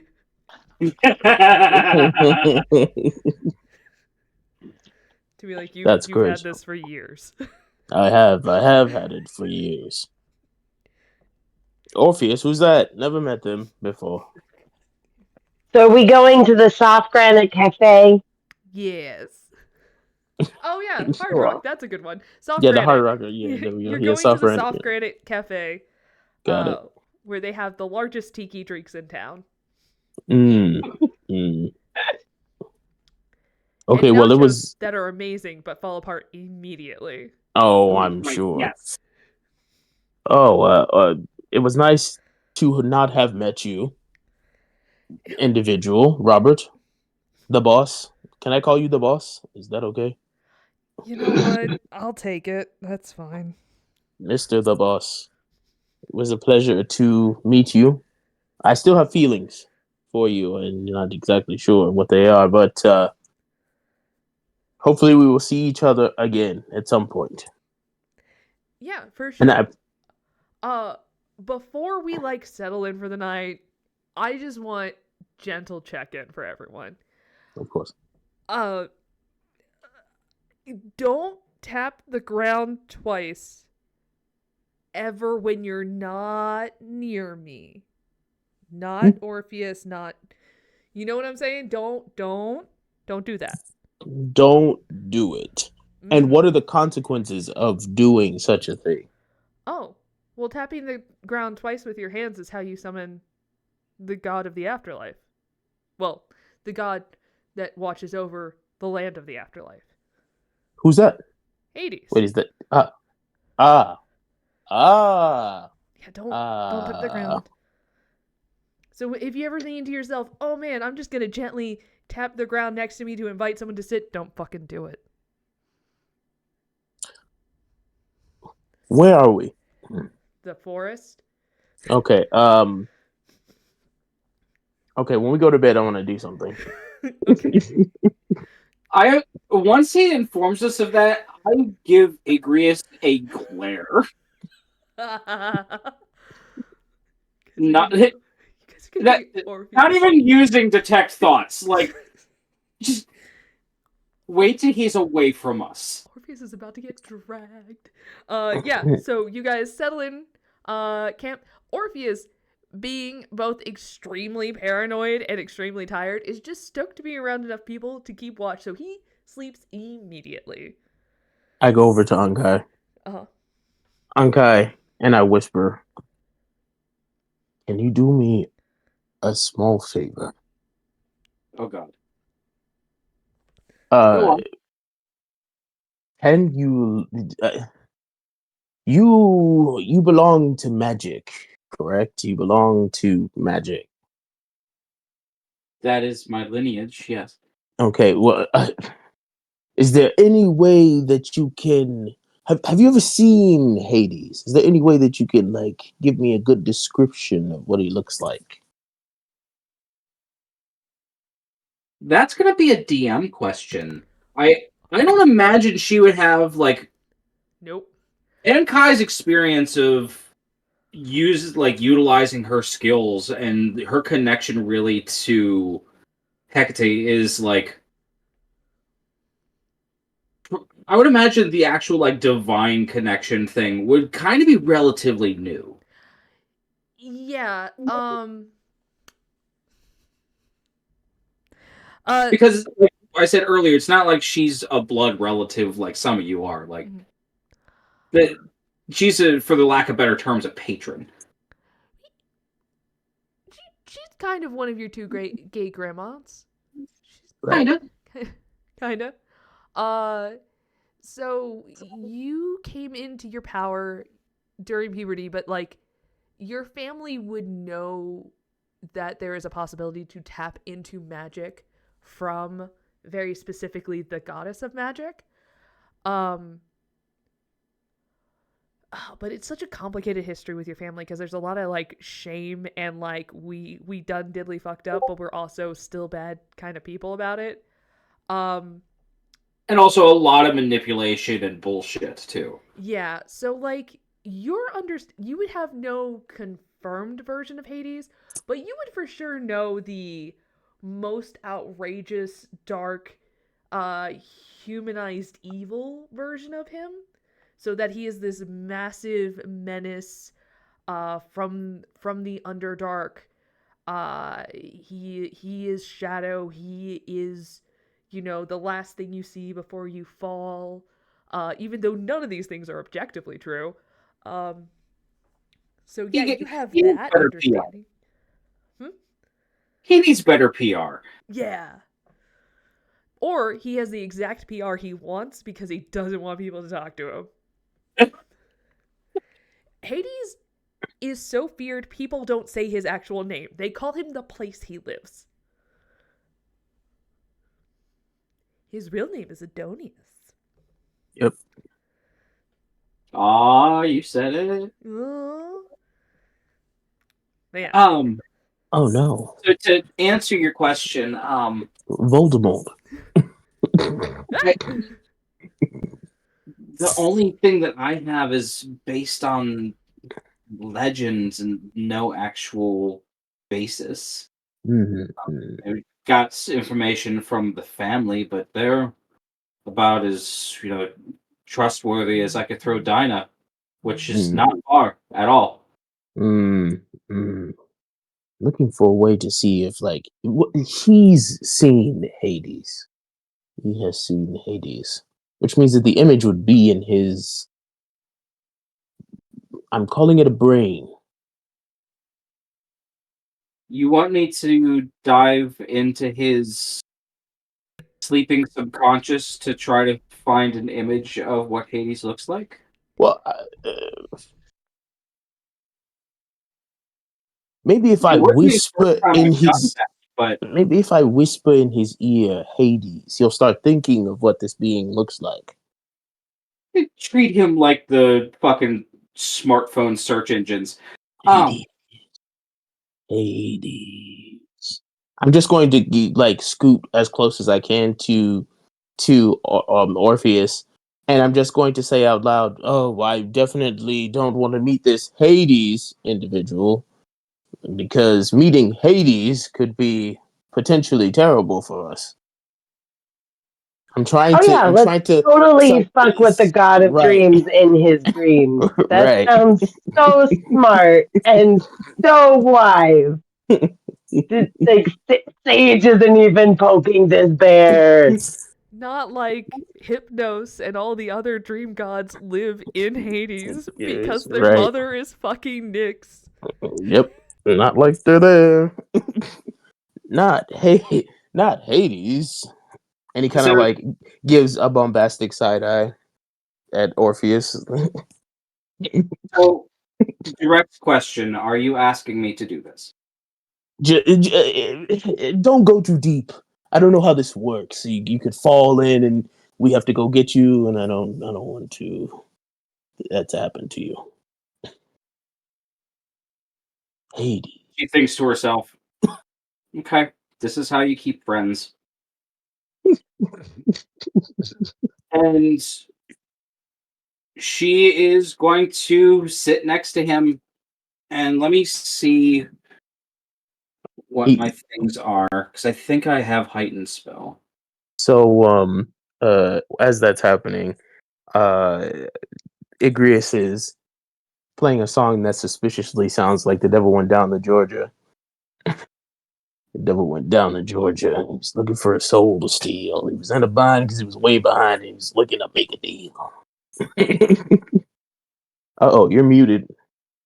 You're muted, our DM. Pulls out the bow that Dynah just assembled through the instructions and just like flips his lute around. Yep. 100%. I need to take a quick look. I think I might have missed a meta magic because I only have 2, and I should have more than that. I think. Yeah, I think so because I have 2, and I'm 3 different things. So you should definitely have more than that. I think you get it at like. So a 7th level, I think you get a 3rd one because at 7th level you're supposed to have a 3rd one. Yep. Oh, but that's Okay, fine. so I would have just gotten one then. Yeah. Mm-hmm. All right, so then I'll mark that down as heightened spell. Oh, you also get inspiration because I'm playing the song. Oh yeah. So D6. Well, the because you're a inspiration's little not baby going to do bard? anything. I think so. Yeah, it's a D6. Okay. DM, how necessarily do you want me to do this? You want me just to do this as detect thoughts? Yeah, detect thoughts is fine. Like try to dig into the dreamscape? Uh-huh. All right, so I'm going to do it as a heightened spell, so he's going to have disadvantage. It was a 17 and a 3, so nice. Good call. So you break through, and he stays sound asleep. Make it as descriptive as possible. Oh. So, here's the thing.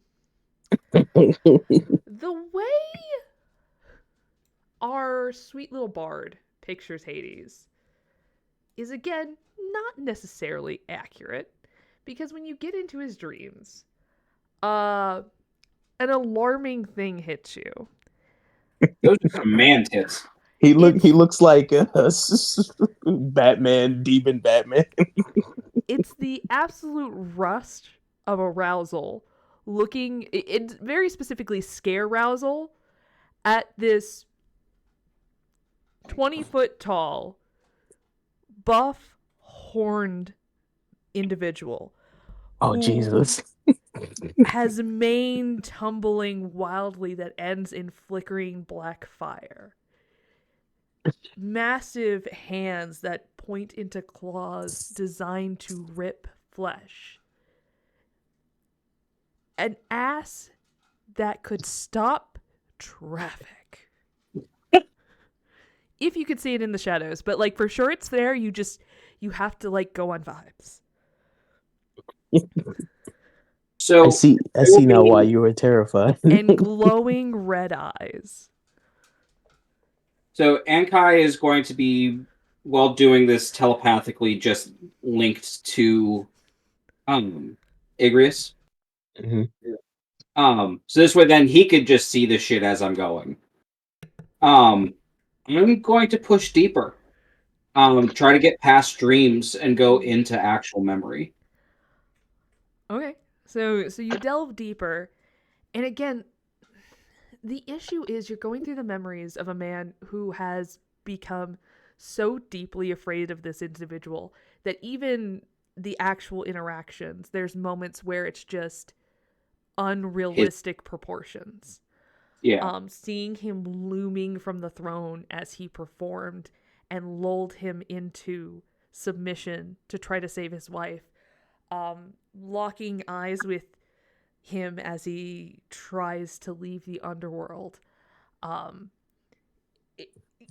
It's like, it's a slightly less sexy version than the thing you just saw, but again, you get where he could see a lot of those features within Igreus. But as someone who has spent time with Igreus, you know his nose isn't that like straight. His nose isn't like that like straight and like like that sharp shift. He doesn't have the sharpness in the cheekbones. The set of the brow is right though. You've seen Igreus scowl at somebody and you're like, oh yeah, that set of the mouth and the set of the eyebrows, that I see. But it's in the softness of Igreus's expressions that you don't see the comparison. You're also like, wow, how did this like 20-foot dude make like an average person? No, magic can make you big. Gods are weird. He's big. Since I have the connection with Igreus, Mm-hmm. And I'm not sure necessarily on how you wanted me to do this, whether it's like a sense motive or not. Mm-hmm. Or not sense motive. That's showing my age. Insight. It's okay, I'm old too, I got it. I'm gonna get the vibe from him. Does he actually want to know? Ooh. That's a player question. Oh, why is he does want to know, because he this is the first time anybody has said you like giving him the whole "you have your mother's eyes" like, and so he's like, what does he look like? I want to see what he looks like. What does he look like?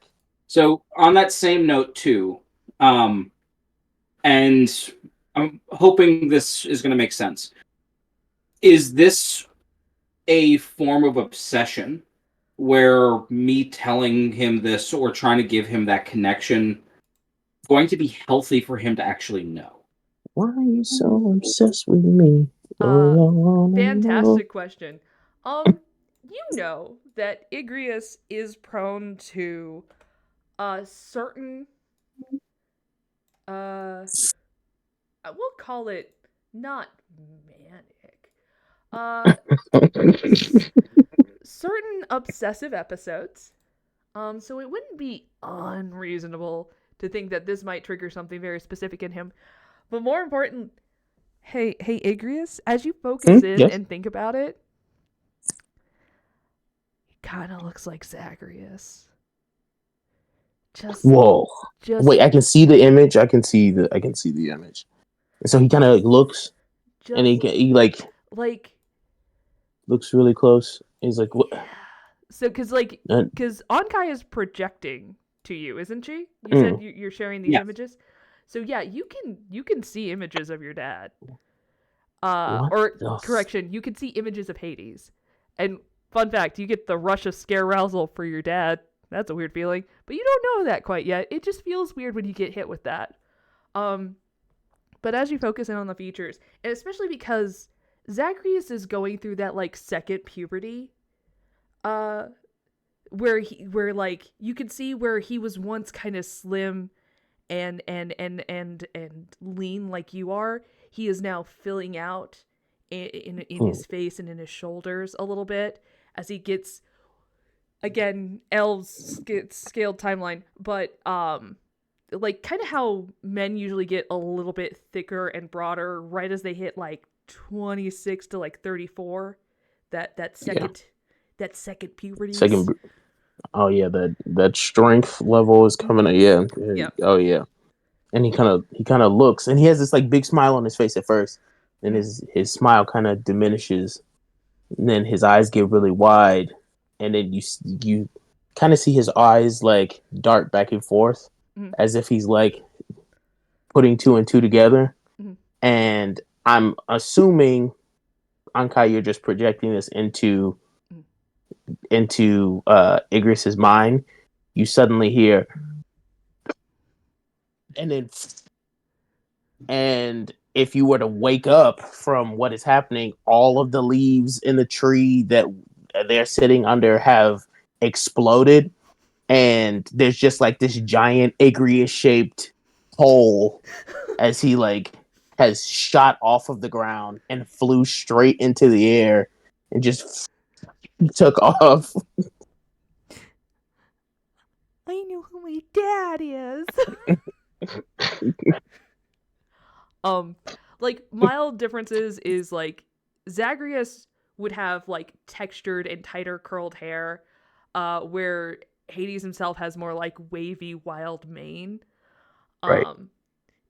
There's like subtle differences. Like there's ways that your brother is different, but there's like key features that you're like, yeah, that's familiar.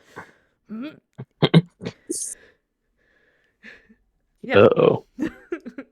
So he flew away. I'm gonna say a good little distance away. And he like slams his feet into the ground, and he's like slamming his foot over onto like bare ground until you start to hear, and there's a giant crack in the ground. And he digs his hands into the ground and pulls out a boulder, and he just throws it into the air. He says,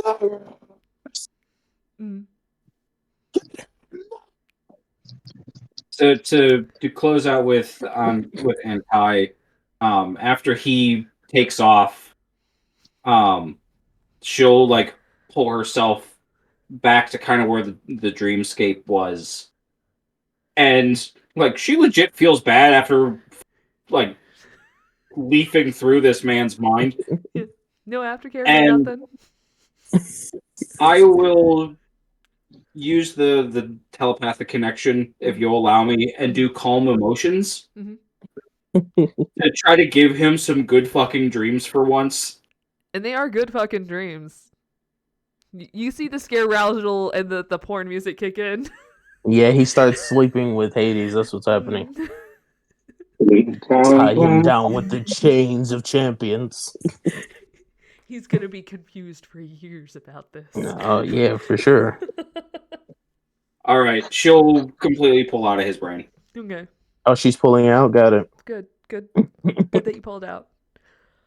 Hades definitely won't. Not in this dream. I imagine Sophos is in her element. She's in the woods. She's probably buried herself a little bit into the ground. She's probably minding her own business. I imagine Dynah is like still trying to get the still to recover for her most recent brew. Sees their weird conspiratorial and then like looming over the sleeping man. And then Zagreus just loses shit and leave. Right. Just take off. Do you two like do anything about that? Like, I mean, to be specific, Ankai wouldn't be looming. She would just be sitting near. oh, but Igreus was looming. Yeah, 100%. Full looming. Like hard staring, bombastic side eye, criminal offensive side eye.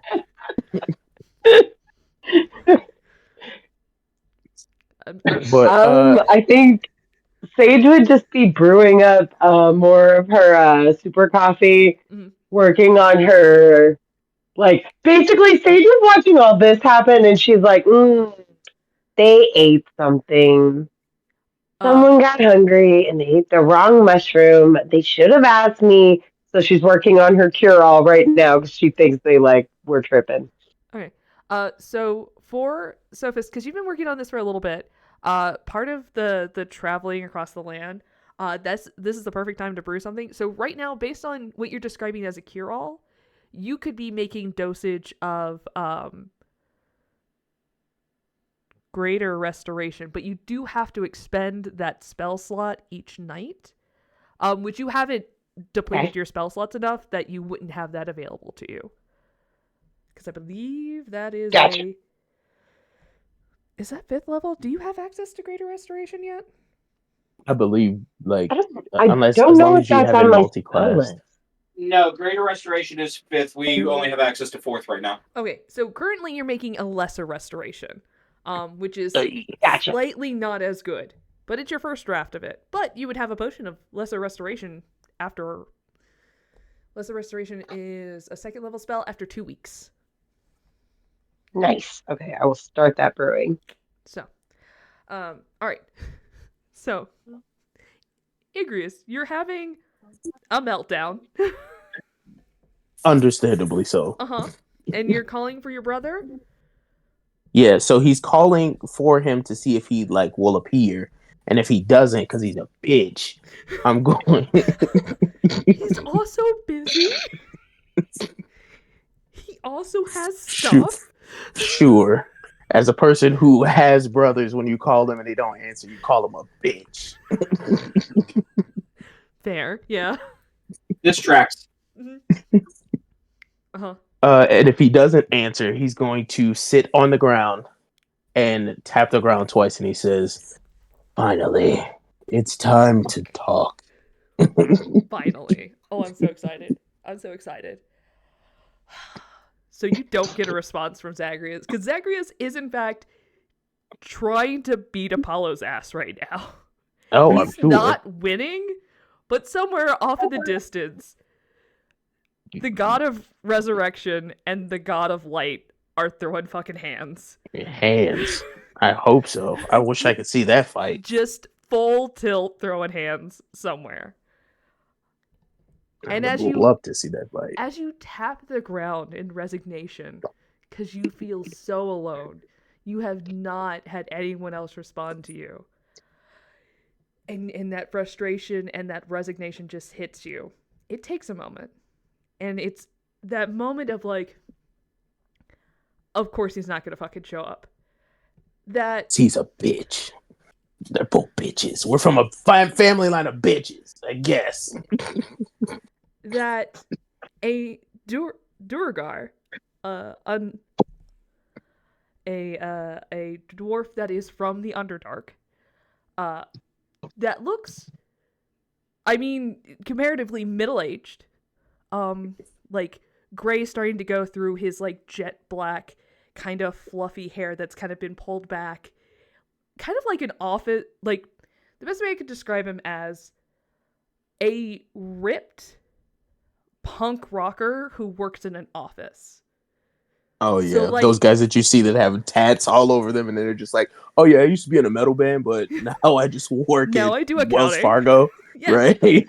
So he has his big mane pulled back into the working man's ponytail. He has, again, we're talking about ancient Greece, but like the equivalent of like a nice button-up shirt that's been rumpled from a day of work, with like the sleeves rolled up so you can see like the hints of the tats, the bulky jewelry, with a very distinctive, beautiful wedding band. You have like the hints of like a tattoo across his chest from the buttons that have been undone. And he approaches you and goes, "Hey, kiddo. Can I help you?" Yeah, that tracks. So I'm sure you have a lot of questions. I do, but I was looking for my father. Yeah. It's awkward. How do I? Your mother's better at this than I am. Hi. My name is Adonius. It's super nice to meet you again. And he pulls out a business card that says Hades, Guardian of Hades. He looks at the card and he like pans back over the card and looks down at Adonius and then back at the card. And it's like the full like gloss black writing on the matte black cardstock. Like it's goth as fuck. Yeah. Yeah, he like stares really hard, and then he like full on cocks back, and he's like, he stops his fist. He says, "How long? How long were you planning on doing this?" Yeah, you take after your mom, kiddo. Okay,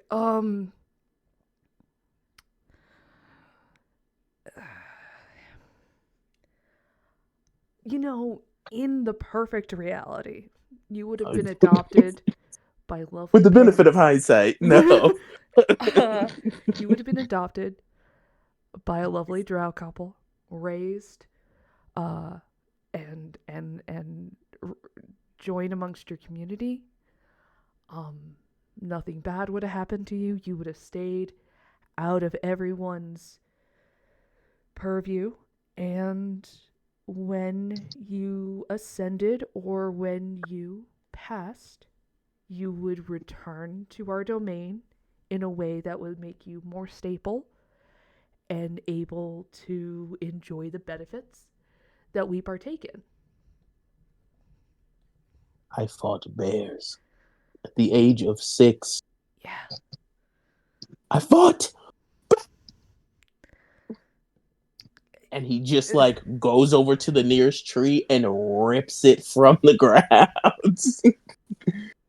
Ah!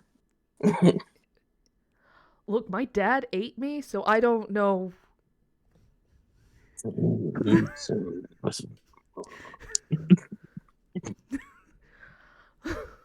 Where is Igreus? Oh, actually, you like this. Against my recommendation, currently getting his ass kicked by the god of the sun. What? Yeah, so okay.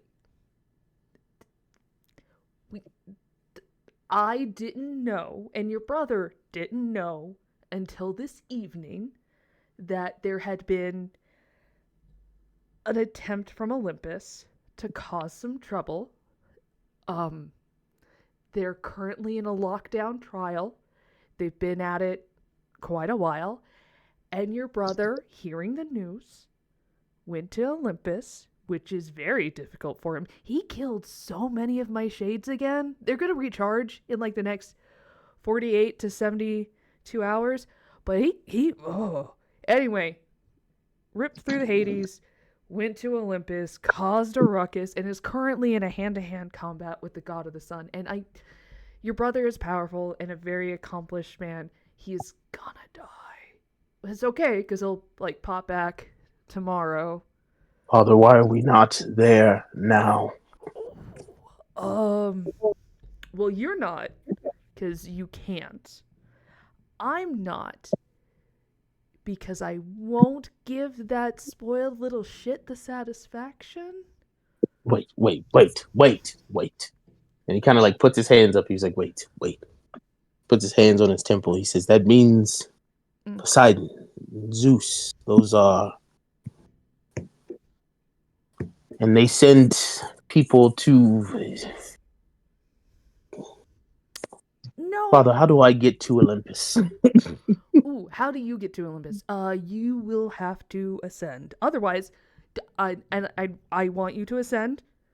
Look at me, buddy. I believe in you. You're doing so good. But either way, pal, if you fall, no matter what, you come home. It doesn't matter. Fail or pass, fail, doesn't matter. But if you want to throw hands with your uncles and your cousin, in Olympus, you will have to ascend. And to be fair, it was, as of now, the act was primarily just your cousin. Mm-hmm. He kind of like stops and he turns. And I'd like to think that he like flew up onto like a cliff that's like overlooking like the forest. Mm-hmm. And that's where they're talking. Mm-hmm. And he kind of stares out over the night sky, and as the stars are cresting the bluish black, he kind of turns over his shoulder and he says, Father, who is my mother? Where is she? Oh. Oh, you. And, like, it's odd.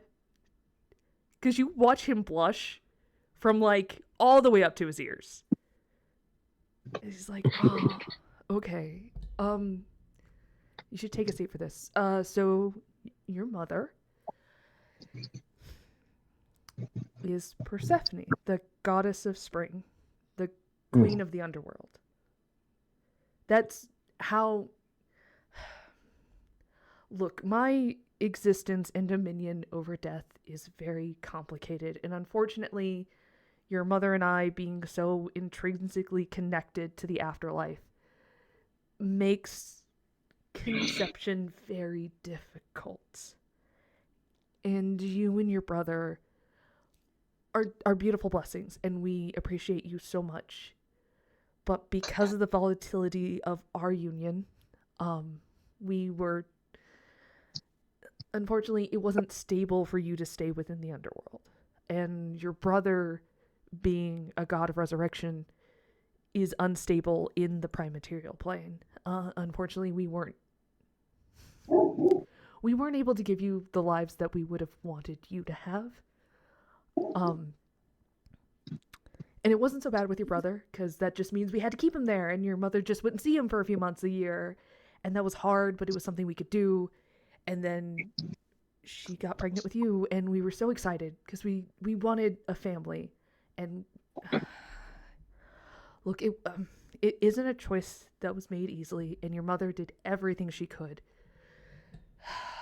But unfortunately, she has duties that limit her access. When she is on the prime material plane, she is watched like a hawk by her mother. And unfortunately, her mother never really approved of us, nor our pension to, as she would call it, breed. So she couldn't visit you on the prime material plane, and unfortunately, because of a short-sighted deal on my end, she also can't leave the underworld for certain stretches of time. And it kind of like drops to the ground. And the you see the grass and the patch of grass that he's sitting on start to like die, like from him kneeling. Mm-hmm. And he kind of glances up and he says, "So she can't come here, and I can't go there, not without consequence." That would be correct. There has to be a way. There has to be a way, Father. I can't. It took me this long to learn who you are, and now I can never see you. I hate to jump into the role play here, but a quick question, as this could potentially affect this conversation. Mm-hmm. I dug into the memories. Does that include knowing how Orpheus made it into Hades? You would have gotten, because I was projecting. You would have gotten glimpses of it. To a place called Los Angeles. Yeah. A beautiful dark-haired woman would have helped get him into the afterlife. Okay. Because as I learned that, he also would have learned that too. Mm-hmm. Yeah. Which is what Igreus is thinking about, currently. All right. I'll shut up. I just wanted to... No, that's all good. Look. You all had to give me away. It was not something that could be argued. Here's the thing. But why keep it a secret? Why keep it from me? That was not the original intention. Unfortunately, we could not control those that we gave you away to. We What? Sought What? vengeance? Well, your mother sought vengeance. That's more her thing. What? You gave me away to someone. What do you mean? Yeah, a young drow couple that could live a little bit further up, outside of Hades, but still within the confines of our domain. We could have kept at least a vague eye on you. Your mother could have been closer. I could have seen you more regularly. Your brother could have possibly seen you once he had figured out the labyrinth of the underworld. But the choice was simple. Either keep you as a baby forever in the afterlife, gone but your spirit there, or give you the chance to grow old, give you a chance to mature and become a person. Again, if you die, you come back. But we tried to put you in a situation where we could at least keep a passive eye on you. Then there was the raids, the family left, and we lost track of you for a while. And due to our own wards and protections for you, it became increasingly hard to keep an eye on you.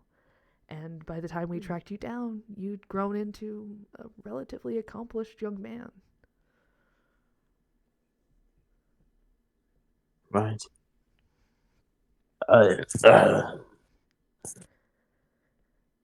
And now we have the wrath of the gods at our backs. Oh yeah, you pissed a lot of people off. Fun fact, your grandmother knows you exist now. So that is... Oh.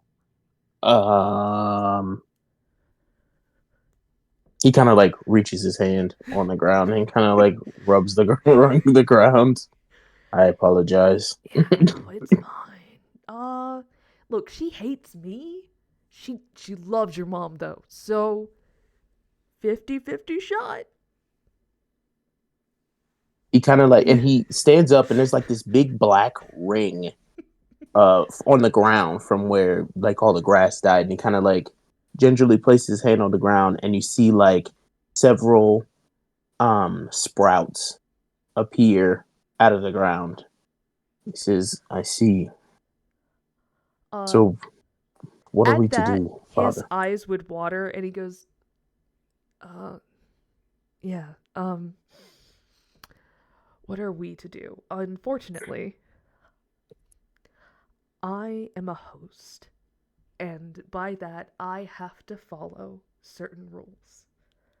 I can't go where I'm not invited.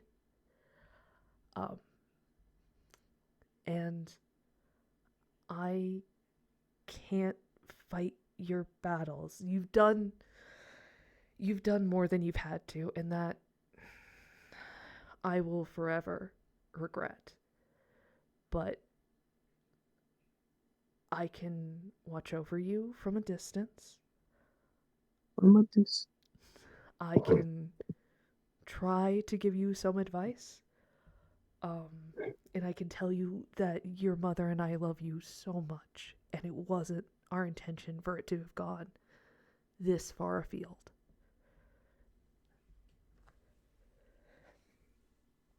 He kind of like lets out this big sigh.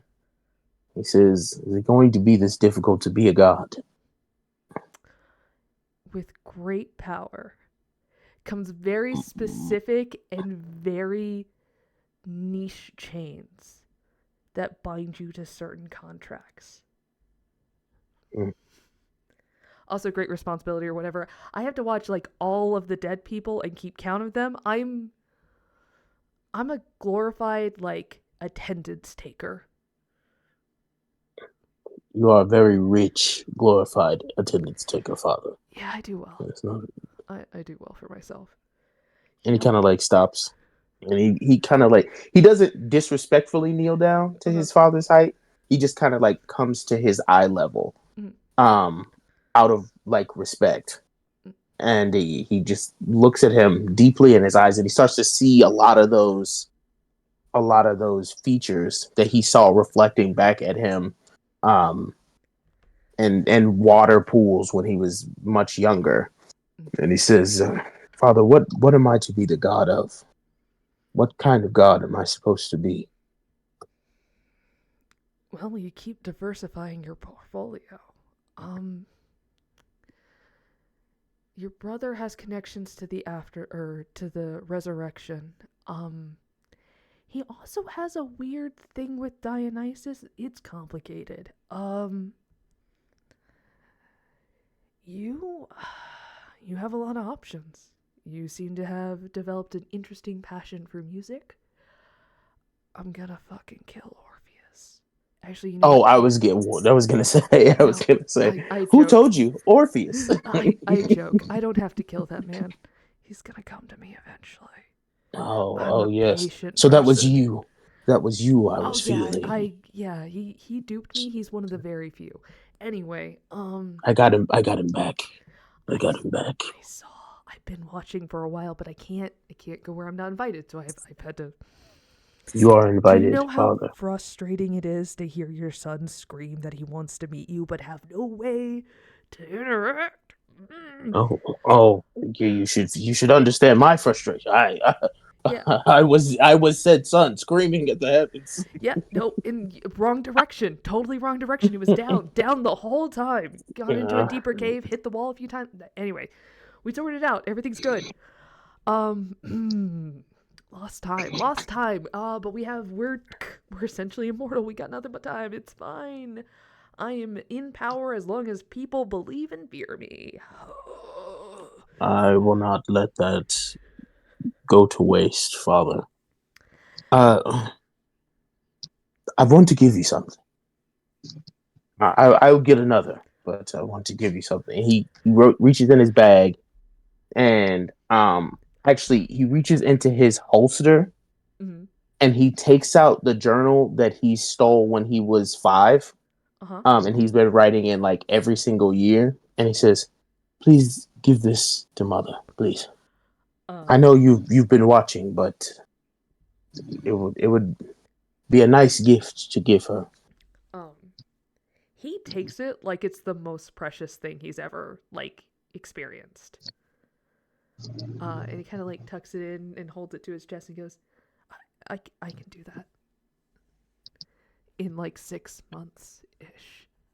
Of course, she's in the heavens, and then he reaches back because now he's tied this skull to a string, and he takes the skull off, and he says, "This is for you. This is the first true kill that I got from working with my friends."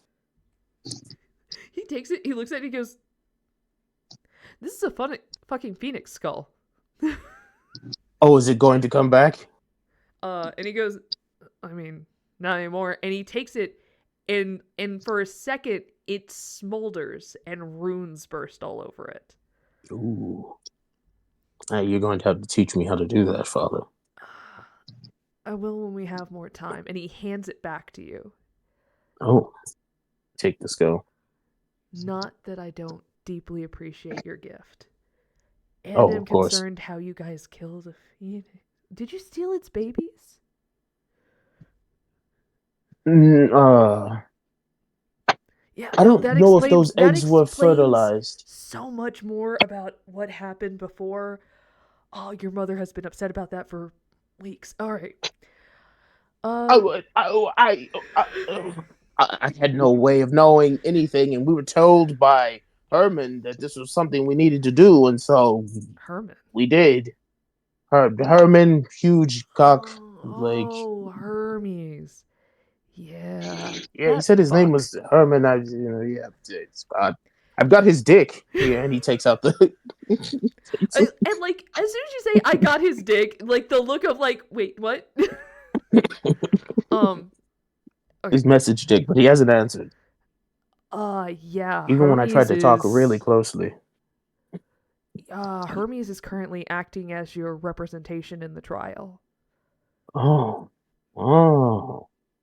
When will I be able to speak on my own behalf, father? I feel as though speaking for me might not be the best, but I am very eloquent for a forest-dwelling child. You are. You will be able to speak for yourself to Olympus once you guys ascend. And unfortunately, it's kind of an all or nothing gig with this one. Of course. Look, Hera's been on a purge lately. And as you are divine and son, please know you're not, but like to the eyes of certain people, as you are all divine bastards, but not the spawn of my brother, who's a fucking idiot. We're given a chance to survive. So, you were given trials. And that only bolsters my resolve, Father. I believe we can do this. If Zagreus could do it, then I can do it, obviously. I don't think your brother could have survived what you went through. Well, actually, to be clear, he's died a lot. So, like, it's hard to say what he would survive versus, like, the things he threw himself out, knowing that he didn't have to survive the encounter. It's so complicated. Father, I don't think you know this about Zagreus, but he is a bitch.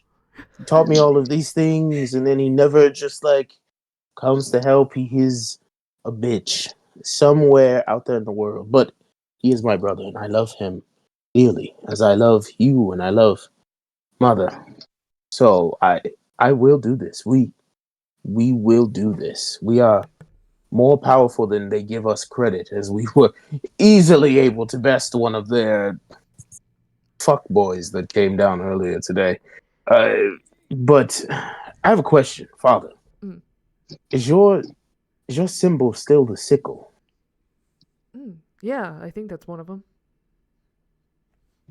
Do you mind if I borrow it?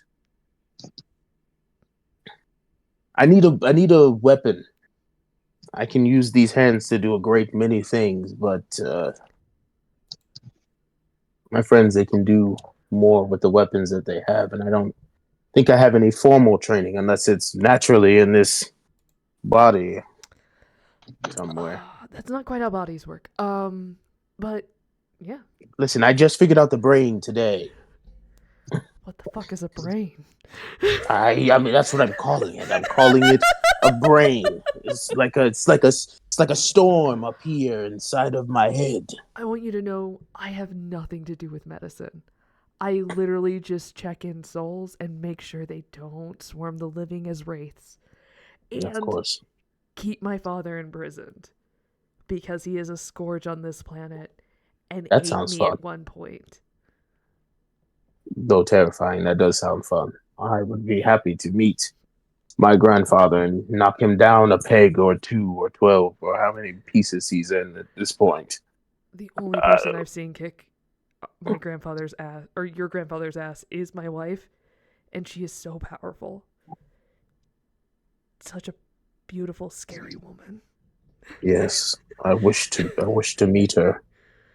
I wish to meet this terror. Yeah, no, she's so scary. You'll love her. God, I love her. I already do. All right. I cannot stay on this plane of existence too much longer, or a volcano is going to erupt. So I am going to return. I love you. You got this. I love you, Father. Punch Orpheus in the dick for me. I was planning on it to wake him up in the morning. That was exactly my plan. Father. So what I plan on doing, as I had my friend Ankai describe to me what you look like. So now that I can see your features, I can make a more accurate picture so that I can awaken him with you there next to him and cause him to scurry off into the forest. That was my plan. That was what I was going to do. That's so fucking cool. Okay. Yeah, that's fucking hilarious. You should do that. I love you, Father. I love you too. Man, I can't wait till we get to all have family dinner tonight. Or, well, one night. One night we're all going to get together. We're going to eat food. And we're going to talk like people and not be weirdly separated through the circumstances of our creation. Yes. I can't wait. It's gonna be but for awesome. now, there's work to do. So, and like, he kind of like he stands there awkwardly at first, and then he kind of like quickly scoops his father up and squeezes him against his chest before like placing him back down. He says, "Forgive me." Oh no, like as soon as you scoop him up, like as soon as you go to let him go, he locks his arms around you and pulls you into a bigger hug.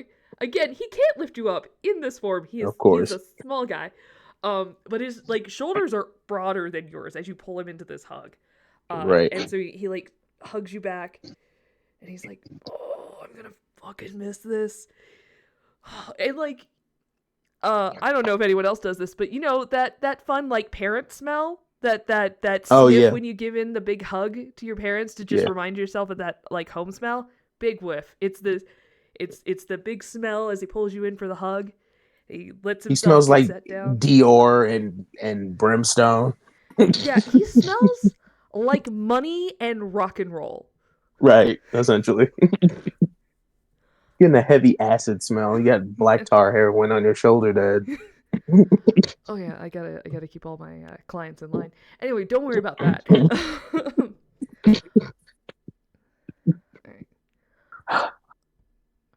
And he like turns, and I assume like he does the whole Batman disappear as he looks back, and he's already gone. No, like as soon as the hug breaks, he's like kind of like wiping around his ears, and he kind of like takes one long look at you, and then just falls backward and falls into the earth. It's not like hip and cool. Your dad is a big wife guy who loves his family so much and can't do much about it. Right, that's how I feel. So before Igreus like leaves, he turns and crosses his arms on his chest, and he just falls back to see if he can do the same thing. He just slams into the ground, and and then he gets on his feet, and he looks back and he sees that the sprouts are still sprouting. And he kind of smiles, and he takes off and flies back to the group, and he slams down directly above Dynah's head. Says, "Dynah, I have some weapons I need you to make." Oh, absolutely. They're going to be these two fat ass sickles. They're just dual wielding sickles. They're going to be gnarly looking. All right. Okay, all right. That was great. Mrs. Baker's going to hate that she was not here for that. Yeah. Damn, she's going to be mad. Oh, boy. And I think I'm going to get words from Mrs. Baker for all of what I just did. Yeah, she is going to be so mad. She's grandma snoring off in the corner. She ain't aware of shit. All this said, I'm sorry. This got really heavy into the role play. But this is a big kind of moment. So yeah, we're gonna leave it here as Dynah is forced upon plans and ideas for a new weapon. I am sending you the pictures as we speak of what these sickles look like. They are nasty looking. We'll start a bit. We'll take them as we go. Excellent. You met your super hot dad.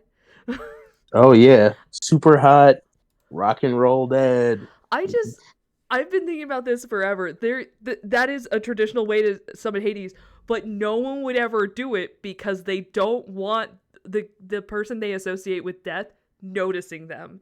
So essentially anyone who would like tap on the earth to summon Hades is essentially like making a Faustian deal in the equivalent to Greek culture. So nobody's willing to do it. So nobody's told Igreus this whole time. It was the easiest thing you could have done, and it would have like summoned him to you immediately at any point in your life. It just makes me so angry. Igreus is so mad. I could have talked to them at any point. Yep. Fuck everybody involved. But and now Igreus gets his level in Barbarian. Yep. We're gonna make you take every class. Jeez. The god of the jack of all trades. Yep. Hey everybody, my name's Absurd. I dare you. I dare you. Take one class in every level. I swear. Who, me? Yeah. 100%. I'll take it. I'll take one class in every level. I'll make a pact with some kind of being. It'll be my dad. It'll be my mom. She'll come down after 6 months, and I'd be like, You're Mom, gonna become the ADHD. Give me more power. Yeah, that'll be your domain. Is just anxiety and ADHD. Right, ADHD. Oh. Look, I play D&D to not do my patron in real life. Yeah. Essentially. But yeah, no. So you finally got to meet your dad. He loves you. He's cared about you this whole time. He just couldn't do anything.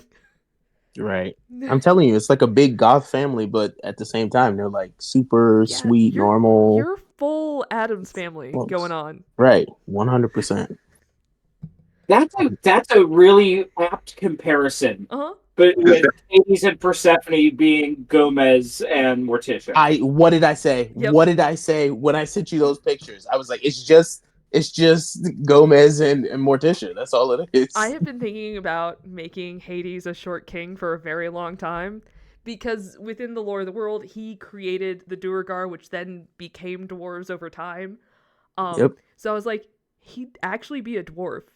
He'd be like kind of clean shaven, but like in your original pictures that you sent me where he has like the really hefty like sideburns, he would 100% have that. But he'd be like this short king, and Persephone's this really hot tall lady. I was like, yep. And that was what I sent her when she made that face, like, all of these. Yeah, I'm like, this is Persephone. This is what I imagine Persephone is. Yeah. Okay, so I just sent a picture of what the sickles are going to look like in the general chat. Yeah, it's going to be 2 of those, and they're going to be nasty. Ooh. I have been waiting for forever to use that. But yeah. It's going to be nasty. So, yeah. All right. Yeah. I also can't wait till you have to interact with Thanatos and talk to your dad's adoptive son. Oh, yeah. 100%. The other kid that he took care of that wasn't you, who got abandoned in the woods. Oh, no.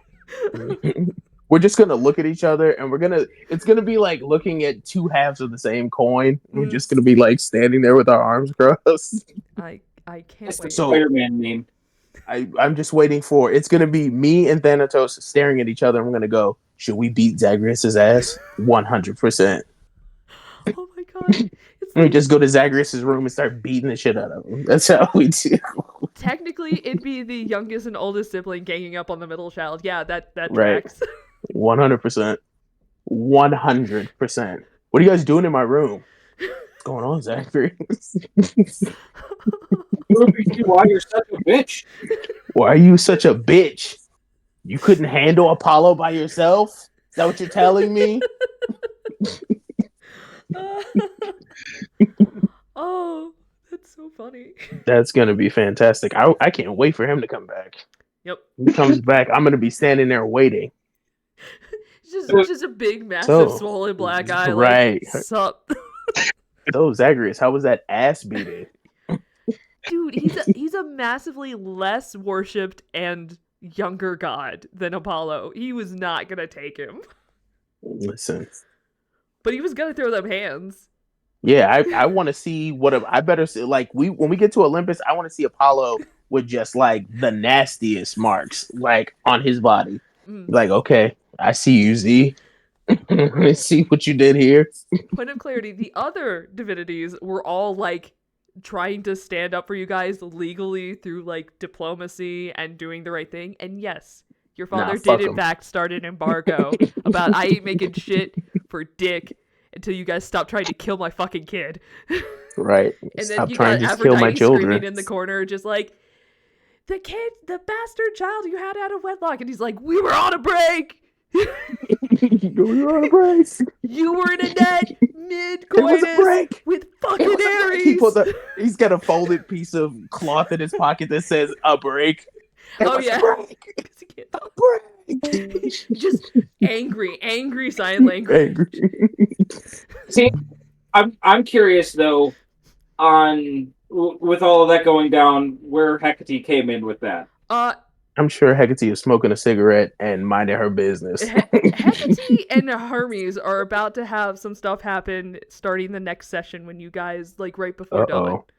Okay. With each other? Uh-oh. No, well, kind of, but no. They're what they've been up to. Other than you know that Hermes has been acting as your lawyer. The trial has been put on pause for a little while. So by the time like Hades is hanging out with you, like it's kind of on pause while the two dudes fist fight in the corner. Oh yeah, Everyone's for like, sure. okay, recess. We'll reconvene tomorrow. All right, everybody, stop. Should we go get lunch? Yeah. So they've taken a break. So Hermes and Hecate is upset. But so she has a lot of like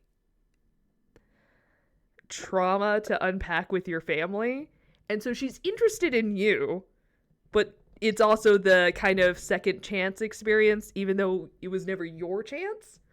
She's like, is this one gonna fuck me in a bad way? So she's observing you and trying to like hope for the best, but she's also generally ready to like start shit with Apollo at any time. Like anytime any of the Olympians are like, hey, we want to do this, and she's just like, how about you go fuck yourselves? How about you all politely go fuck yourselves? If you step into my domain, even for a heartbeat, I will stab you. I will curse you, I will bind you, I will ruin your existence. Go away. And don't make me get mixed. Mm-hmm. Yeah, it's so she's kind of like the best way I could describe it is she's at the coffee shop across the street from the courthouse, just smoking a cigarette, watching and hearing the screams. Is the best way I could describe it. She's like, I'm watching this, but I don't need to get involved yet.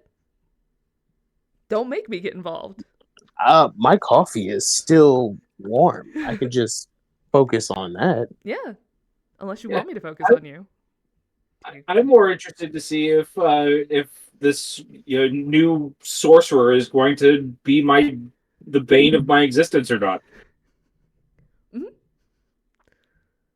Everything. Is she going to be another Medea? Because fuck that bitch. Yeah. Okay, guys, I have to go because I have to actually eat. Yeah, I also need to call it for the night. But that was such a getting to meet your dad. I was so excited. I was like, Finally. I like appreciate that. I like that with the mild brokenness that is Ankai. She's like, okay, you want me to go into this person's mind while they're sleeping? Mm-hmm. Do you want me to do this? Yes. Okay. Yes. That's how you keep friends. Okay. I will commit war crimes to keep friends. Well, I was just doing it because Igreus just wanted to know what he looked like so he could scare the shit out of Orpheus. But then when he got the description, he was like, what? Wait. What? What? More. It's more. But I appreciate it, DM. I'm going to talk to you guys later. All right, good night. Good night. It was an awesome session. Thank you. Yes, it was. I apologize. I know we didn't get to do as much fighting or focus on other things as much, but it was a big moment. I wanted to let it play out. I got happy. I'm more than happy to watch another role player do the thing. I still am getting over the fact that I'm allowed to role play and enjoy myself because I've been a DM for so goddamn long. So it's just par for the course. It's me watching somebody else play and enjoying it. Yeah. And being able to facilitate is very, very fun. Yeah. Same here. Like, oh, I'm gonna make stuff. I'm gonna help out, and I'm gonna be there. But like, being the main focus is not easy. Oh, I am. You better get ready to be the main focus because I'm so excited for this next one. Oh, I'm ready to do it. I can do it. It's like, no, somebody else is taking the lead. All right, cool. Let's see what's going on. I'm down to watch this. I'm also going to enter the competition, but the idea that I have behind entering that competition is magically compelling somebody to make shit for me. Oh, that's interesting. Okay. All right. I like that. You guys will. Yeah, it's gonna be like a full festival thing going on. It'll be real interesting. It's kind of a big Hephaestus thing. So yeah. But I like how you're just like, if you make anything else, Hephaestus would 100% be on board with like, why are you trying to kill my kid? Like, I'm not saying she shouldn't learn things. I'm not saying that she shouldn't have to earn her place here. But like, run it back by me again. Why are you trying to kill my fucking kid? Yeah, you didn't get my permission to kill my kid yet. Yeah. I don't fucking know you. Oh, you're the god of the sun. I'm the god of fire. I make everything you own.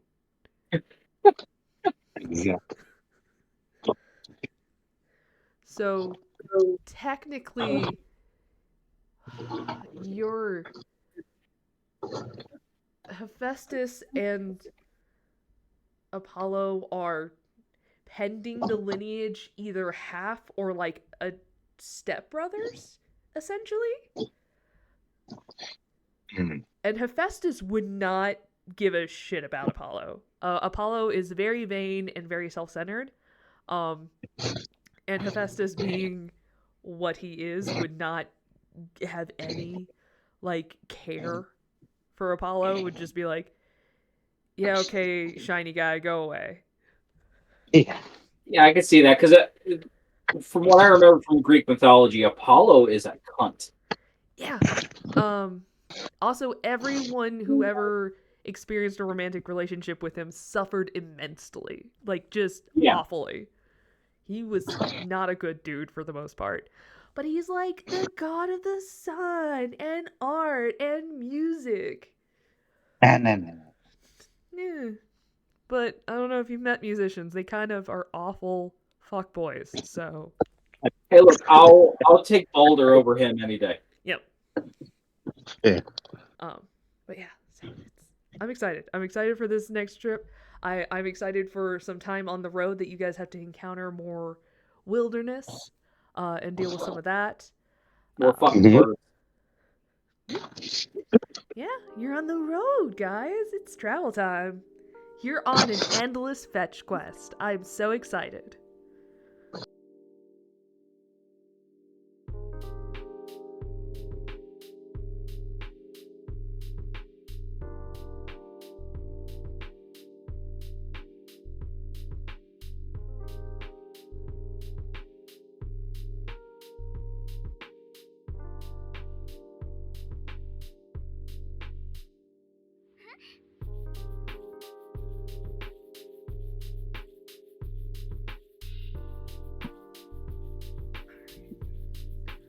Yeah. So about over an hour ago, I was like, okay, I'm gonna do my face.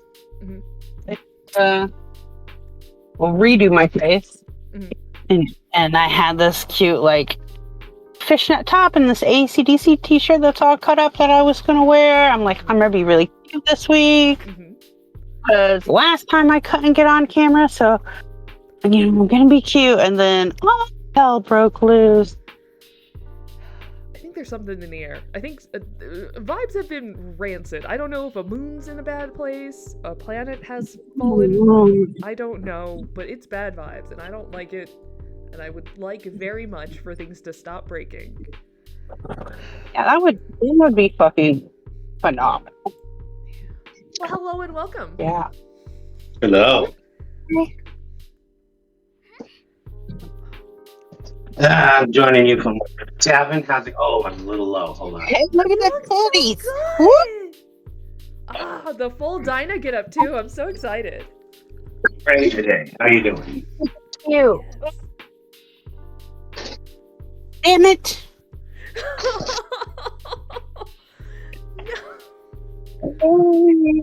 Why did I have to be a bad day and not be able to get cute? Oh, I just took a wrong turn trying to get home. We're distracting you. I'm sorry. Yeah. It was Dynah's titty.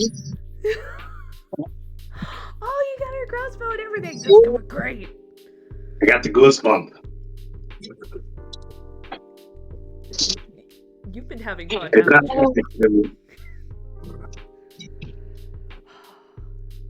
It was cute. You guys are great. So glad we played D&D together. God. I know, this group is so good. So good. Well, hello. Hello. I made it.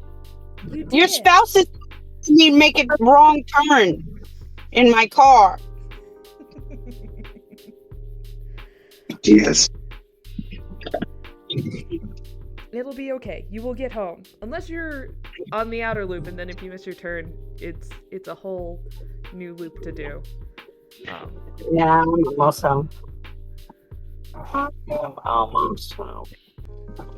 I'm probably gonna jump out though and carry all the shit in, and then jump back on the computer.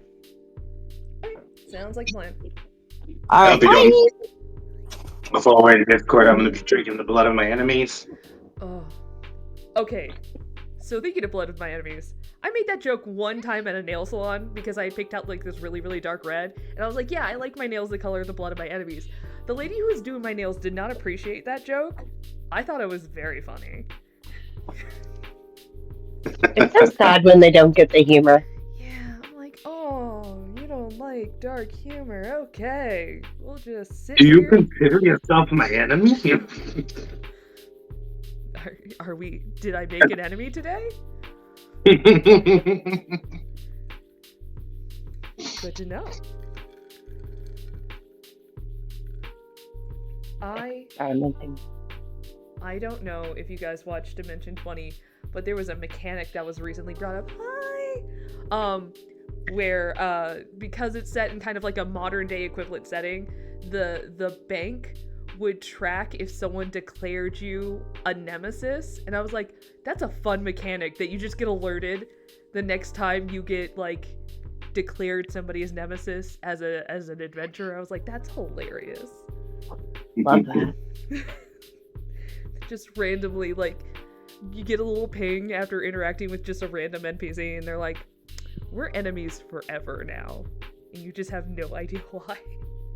How's Scott Pilgrim? Yes. Oh, that'd be fun. I'm here for it. Okay. So really quickly, I think I did everything to level up except currently the hit points. Mm-hmm. So I added 1 level in fighter and 1 level in cleric, so I could reach my martial combat and reach a feat, respectively.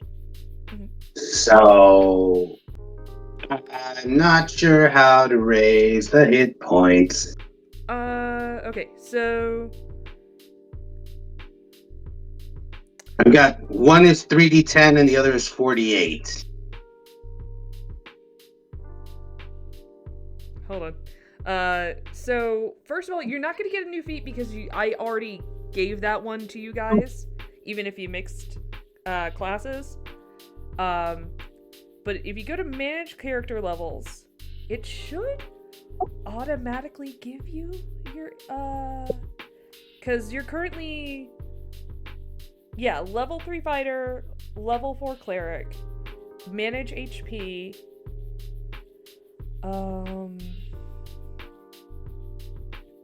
Should it do it automatically? Is it 60? I thought I was at 63. I could be wrong. Maybe I was looking at the total possible. Yeah. Yes, because you're on fixed HP, which should be the average. So, what is your con modifier? Because you have... I have a whole calculator that lives in front of me. Yay. So base Base 15 from the fighter, because you're taking 3 levels in fighter, 4 levels in cleric. That is 4 for each level, so 4 times 4 is 20. So that takes you to a base 35. Nope. What was your first level in? Fighter? I believe so. Okay, so you get 10 for your first level, so that's another 10 plus 20. Alright, and then you have a constitution multiplier of A lot. times 7 plus 10 plus 20. Yeah, 60. I actually got 61, but 63 is good. That is the correct amount of hit points for your level using the average rather than rolled. If you wish to roll your hit HP, you could certainly try that. Yeah. But you know, I've been hit and miss, so I think I'm gonna go ahead and stick with the average at this moment. If I'm all right for my level, I should be fine. yeah, you're good to go. Yeah. So I had added a feat because I thought, do I just remove that then, or take the pluses, or? Oh, okay. So for that, what you're going to do, Do I make it specific? essentially what I'd do is I would remove the feat and then re-add it under the level. So this would be your Crusher feat. Hold on, I can help with this. Yeah, because I believe I chose Tavern Brawler. Yes. So if you go to features and traits, and you edit there.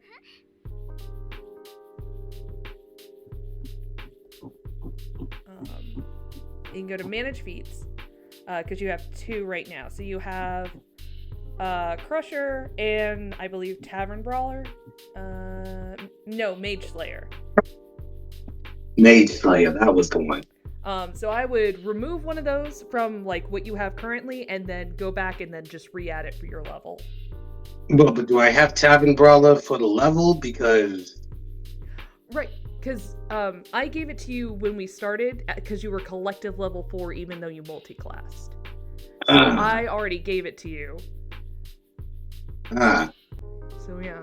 So do I just keep it and that's fine, or do I get? Yeah. So okay. So again, you're gonna remove one of the 2 that you have, because one is because your divinity, one is from your heritage. Just remove. Oh, okay. one. So I get another one. It's not an instead of. Correct. Yeah. So Got it. So you have the 2 that you have. You're gonna remove it from what you have now, and then just add it to your class level. And then next level, because you guys will be level 8 collectively, you'll get to take another feat or take the bonuses at that time. Awesome. So you're just kind of catching up your character sheet to more accurately reflect what you've been able to do this whole time. Yay! I think in that case, I'm going to go with Dwarven Fortitude. That is a solid choice. I just figured I'd fit the bill. All right. Perfect. And then I added some martial abilities, I think, now that I'm level 3 in Dynah. Yay! I've been training. Started a fight club with Mox, with Igreus. Actually, I like that so much. Oh, okay, so you went Battle Master? No. I believe I did. Yeah! Hell yes. Oh, I love Battle Master. That's one of my favorites. Although, arguably, it is probably the best fighter subclass.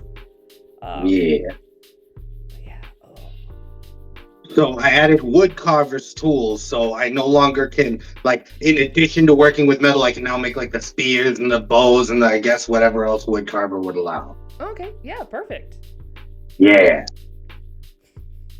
Make a funnel in the corner, whittling away. Yes. I need a different name for Bianca here. I need a this realm appropriate name for Bianca. Huh. Wait, She's still got a lot of work to go, so there's still time. Yeah, I was thinking, I was like, is there an equivalent? Either way, it'll be great. You guys are gonna be fun. How about everyone else? Everyone good on their levels? Feeling confident? Like, we're dealing with fire, I think. So I picked up, like, of my new spells, I equipped a few water spells. Oh, very clever. Yeah. I'm Barbo. Using a first level spell slot. I must have used that last session. Yeah, I think you did. It was like a flavor spell. I can't remember what gotcha. it was. Are we trying to convince somebody to give us something or let us into somewhere? Probably. Mrs. Baker was doing her bakerly, motherly duties. Yeah, and then you guys. Oh no, I cast Unseen Servant. I cast yeah, I cast Unseen Servant. That's what it was. Flavor. Mm-hmm. And then Mox, I see you took that first level in Bard. Yeah. What happened? You took your first level in Bard? Oh, yes. Sorry, I'm trying to get my Discord to work. For some reason it's having issues. Everything else is working fine.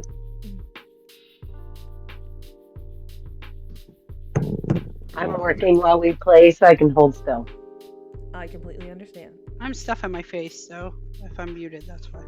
It's all good. I am currently looking over Mox's spell list, and I just so many cantrips.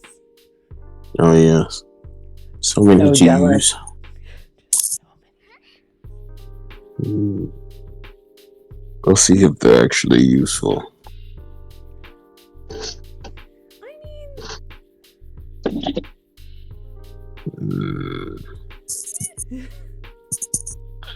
Come on. Come on. Work with me. no.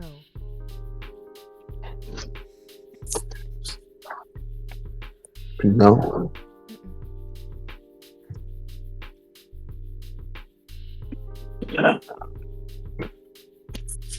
Nope, I'm going to have to find something else to do.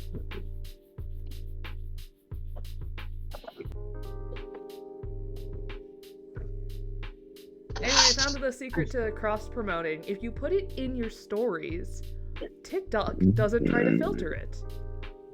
Oh, yeah. Yes, you can say That's good link and information. bio and everything. Oh. Yeah, stories are where it's at. Yeah. Downside is, again, they disappear because they're stories, but They push This- him out. They push him out though pretty fast. that is true. That is nice. I have such like a varied following of like legit like teenage homeschoolers and stuff on my profile because it's through my business, which is like a wild crafting thing, and I teach classes, but it's a very like public image. And I know there's kids on there, so I'm always like hesitant to be like, what am I gonna share? I even like when I cuss on there, I'm like, if. But I do that anyway, so I'm like, I kind of present as a fairy when I'm working anyway, so if they're shocked, hi. Yeah. Oh, that'll be fine. But I need to make a promotion so it's like 18 plus, guys. No children. Yes, we tell dirty jokes and talk about bad things. No, let them hear the word fuck. It builds character.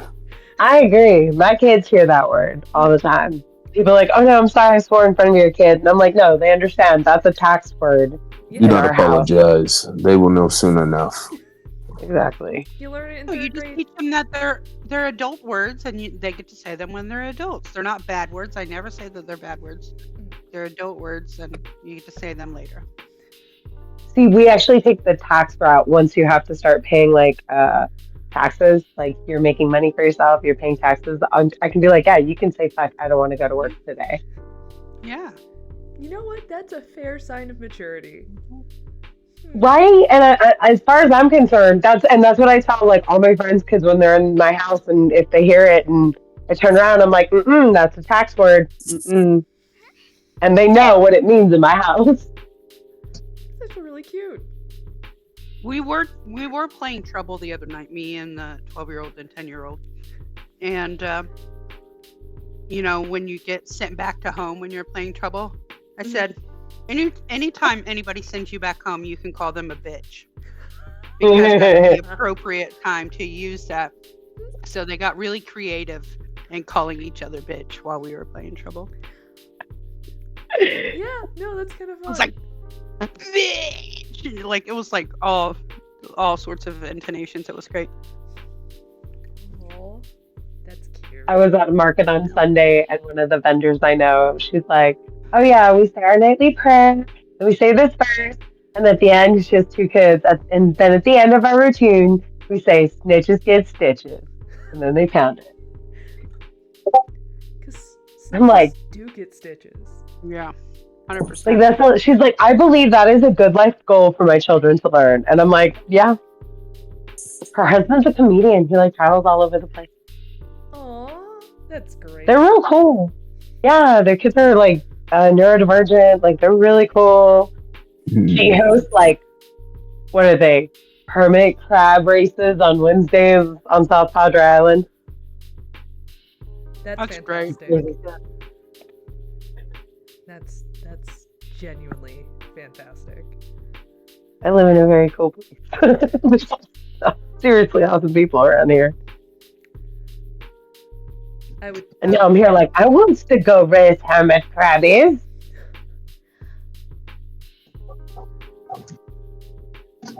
Yeah, no, I used to have hermit crabs. They're pretty cool. They should not be kept as pets. I realize that now as an adult. At the time, very cool to have a hermit crab. Oh yeah. It's like catch release here.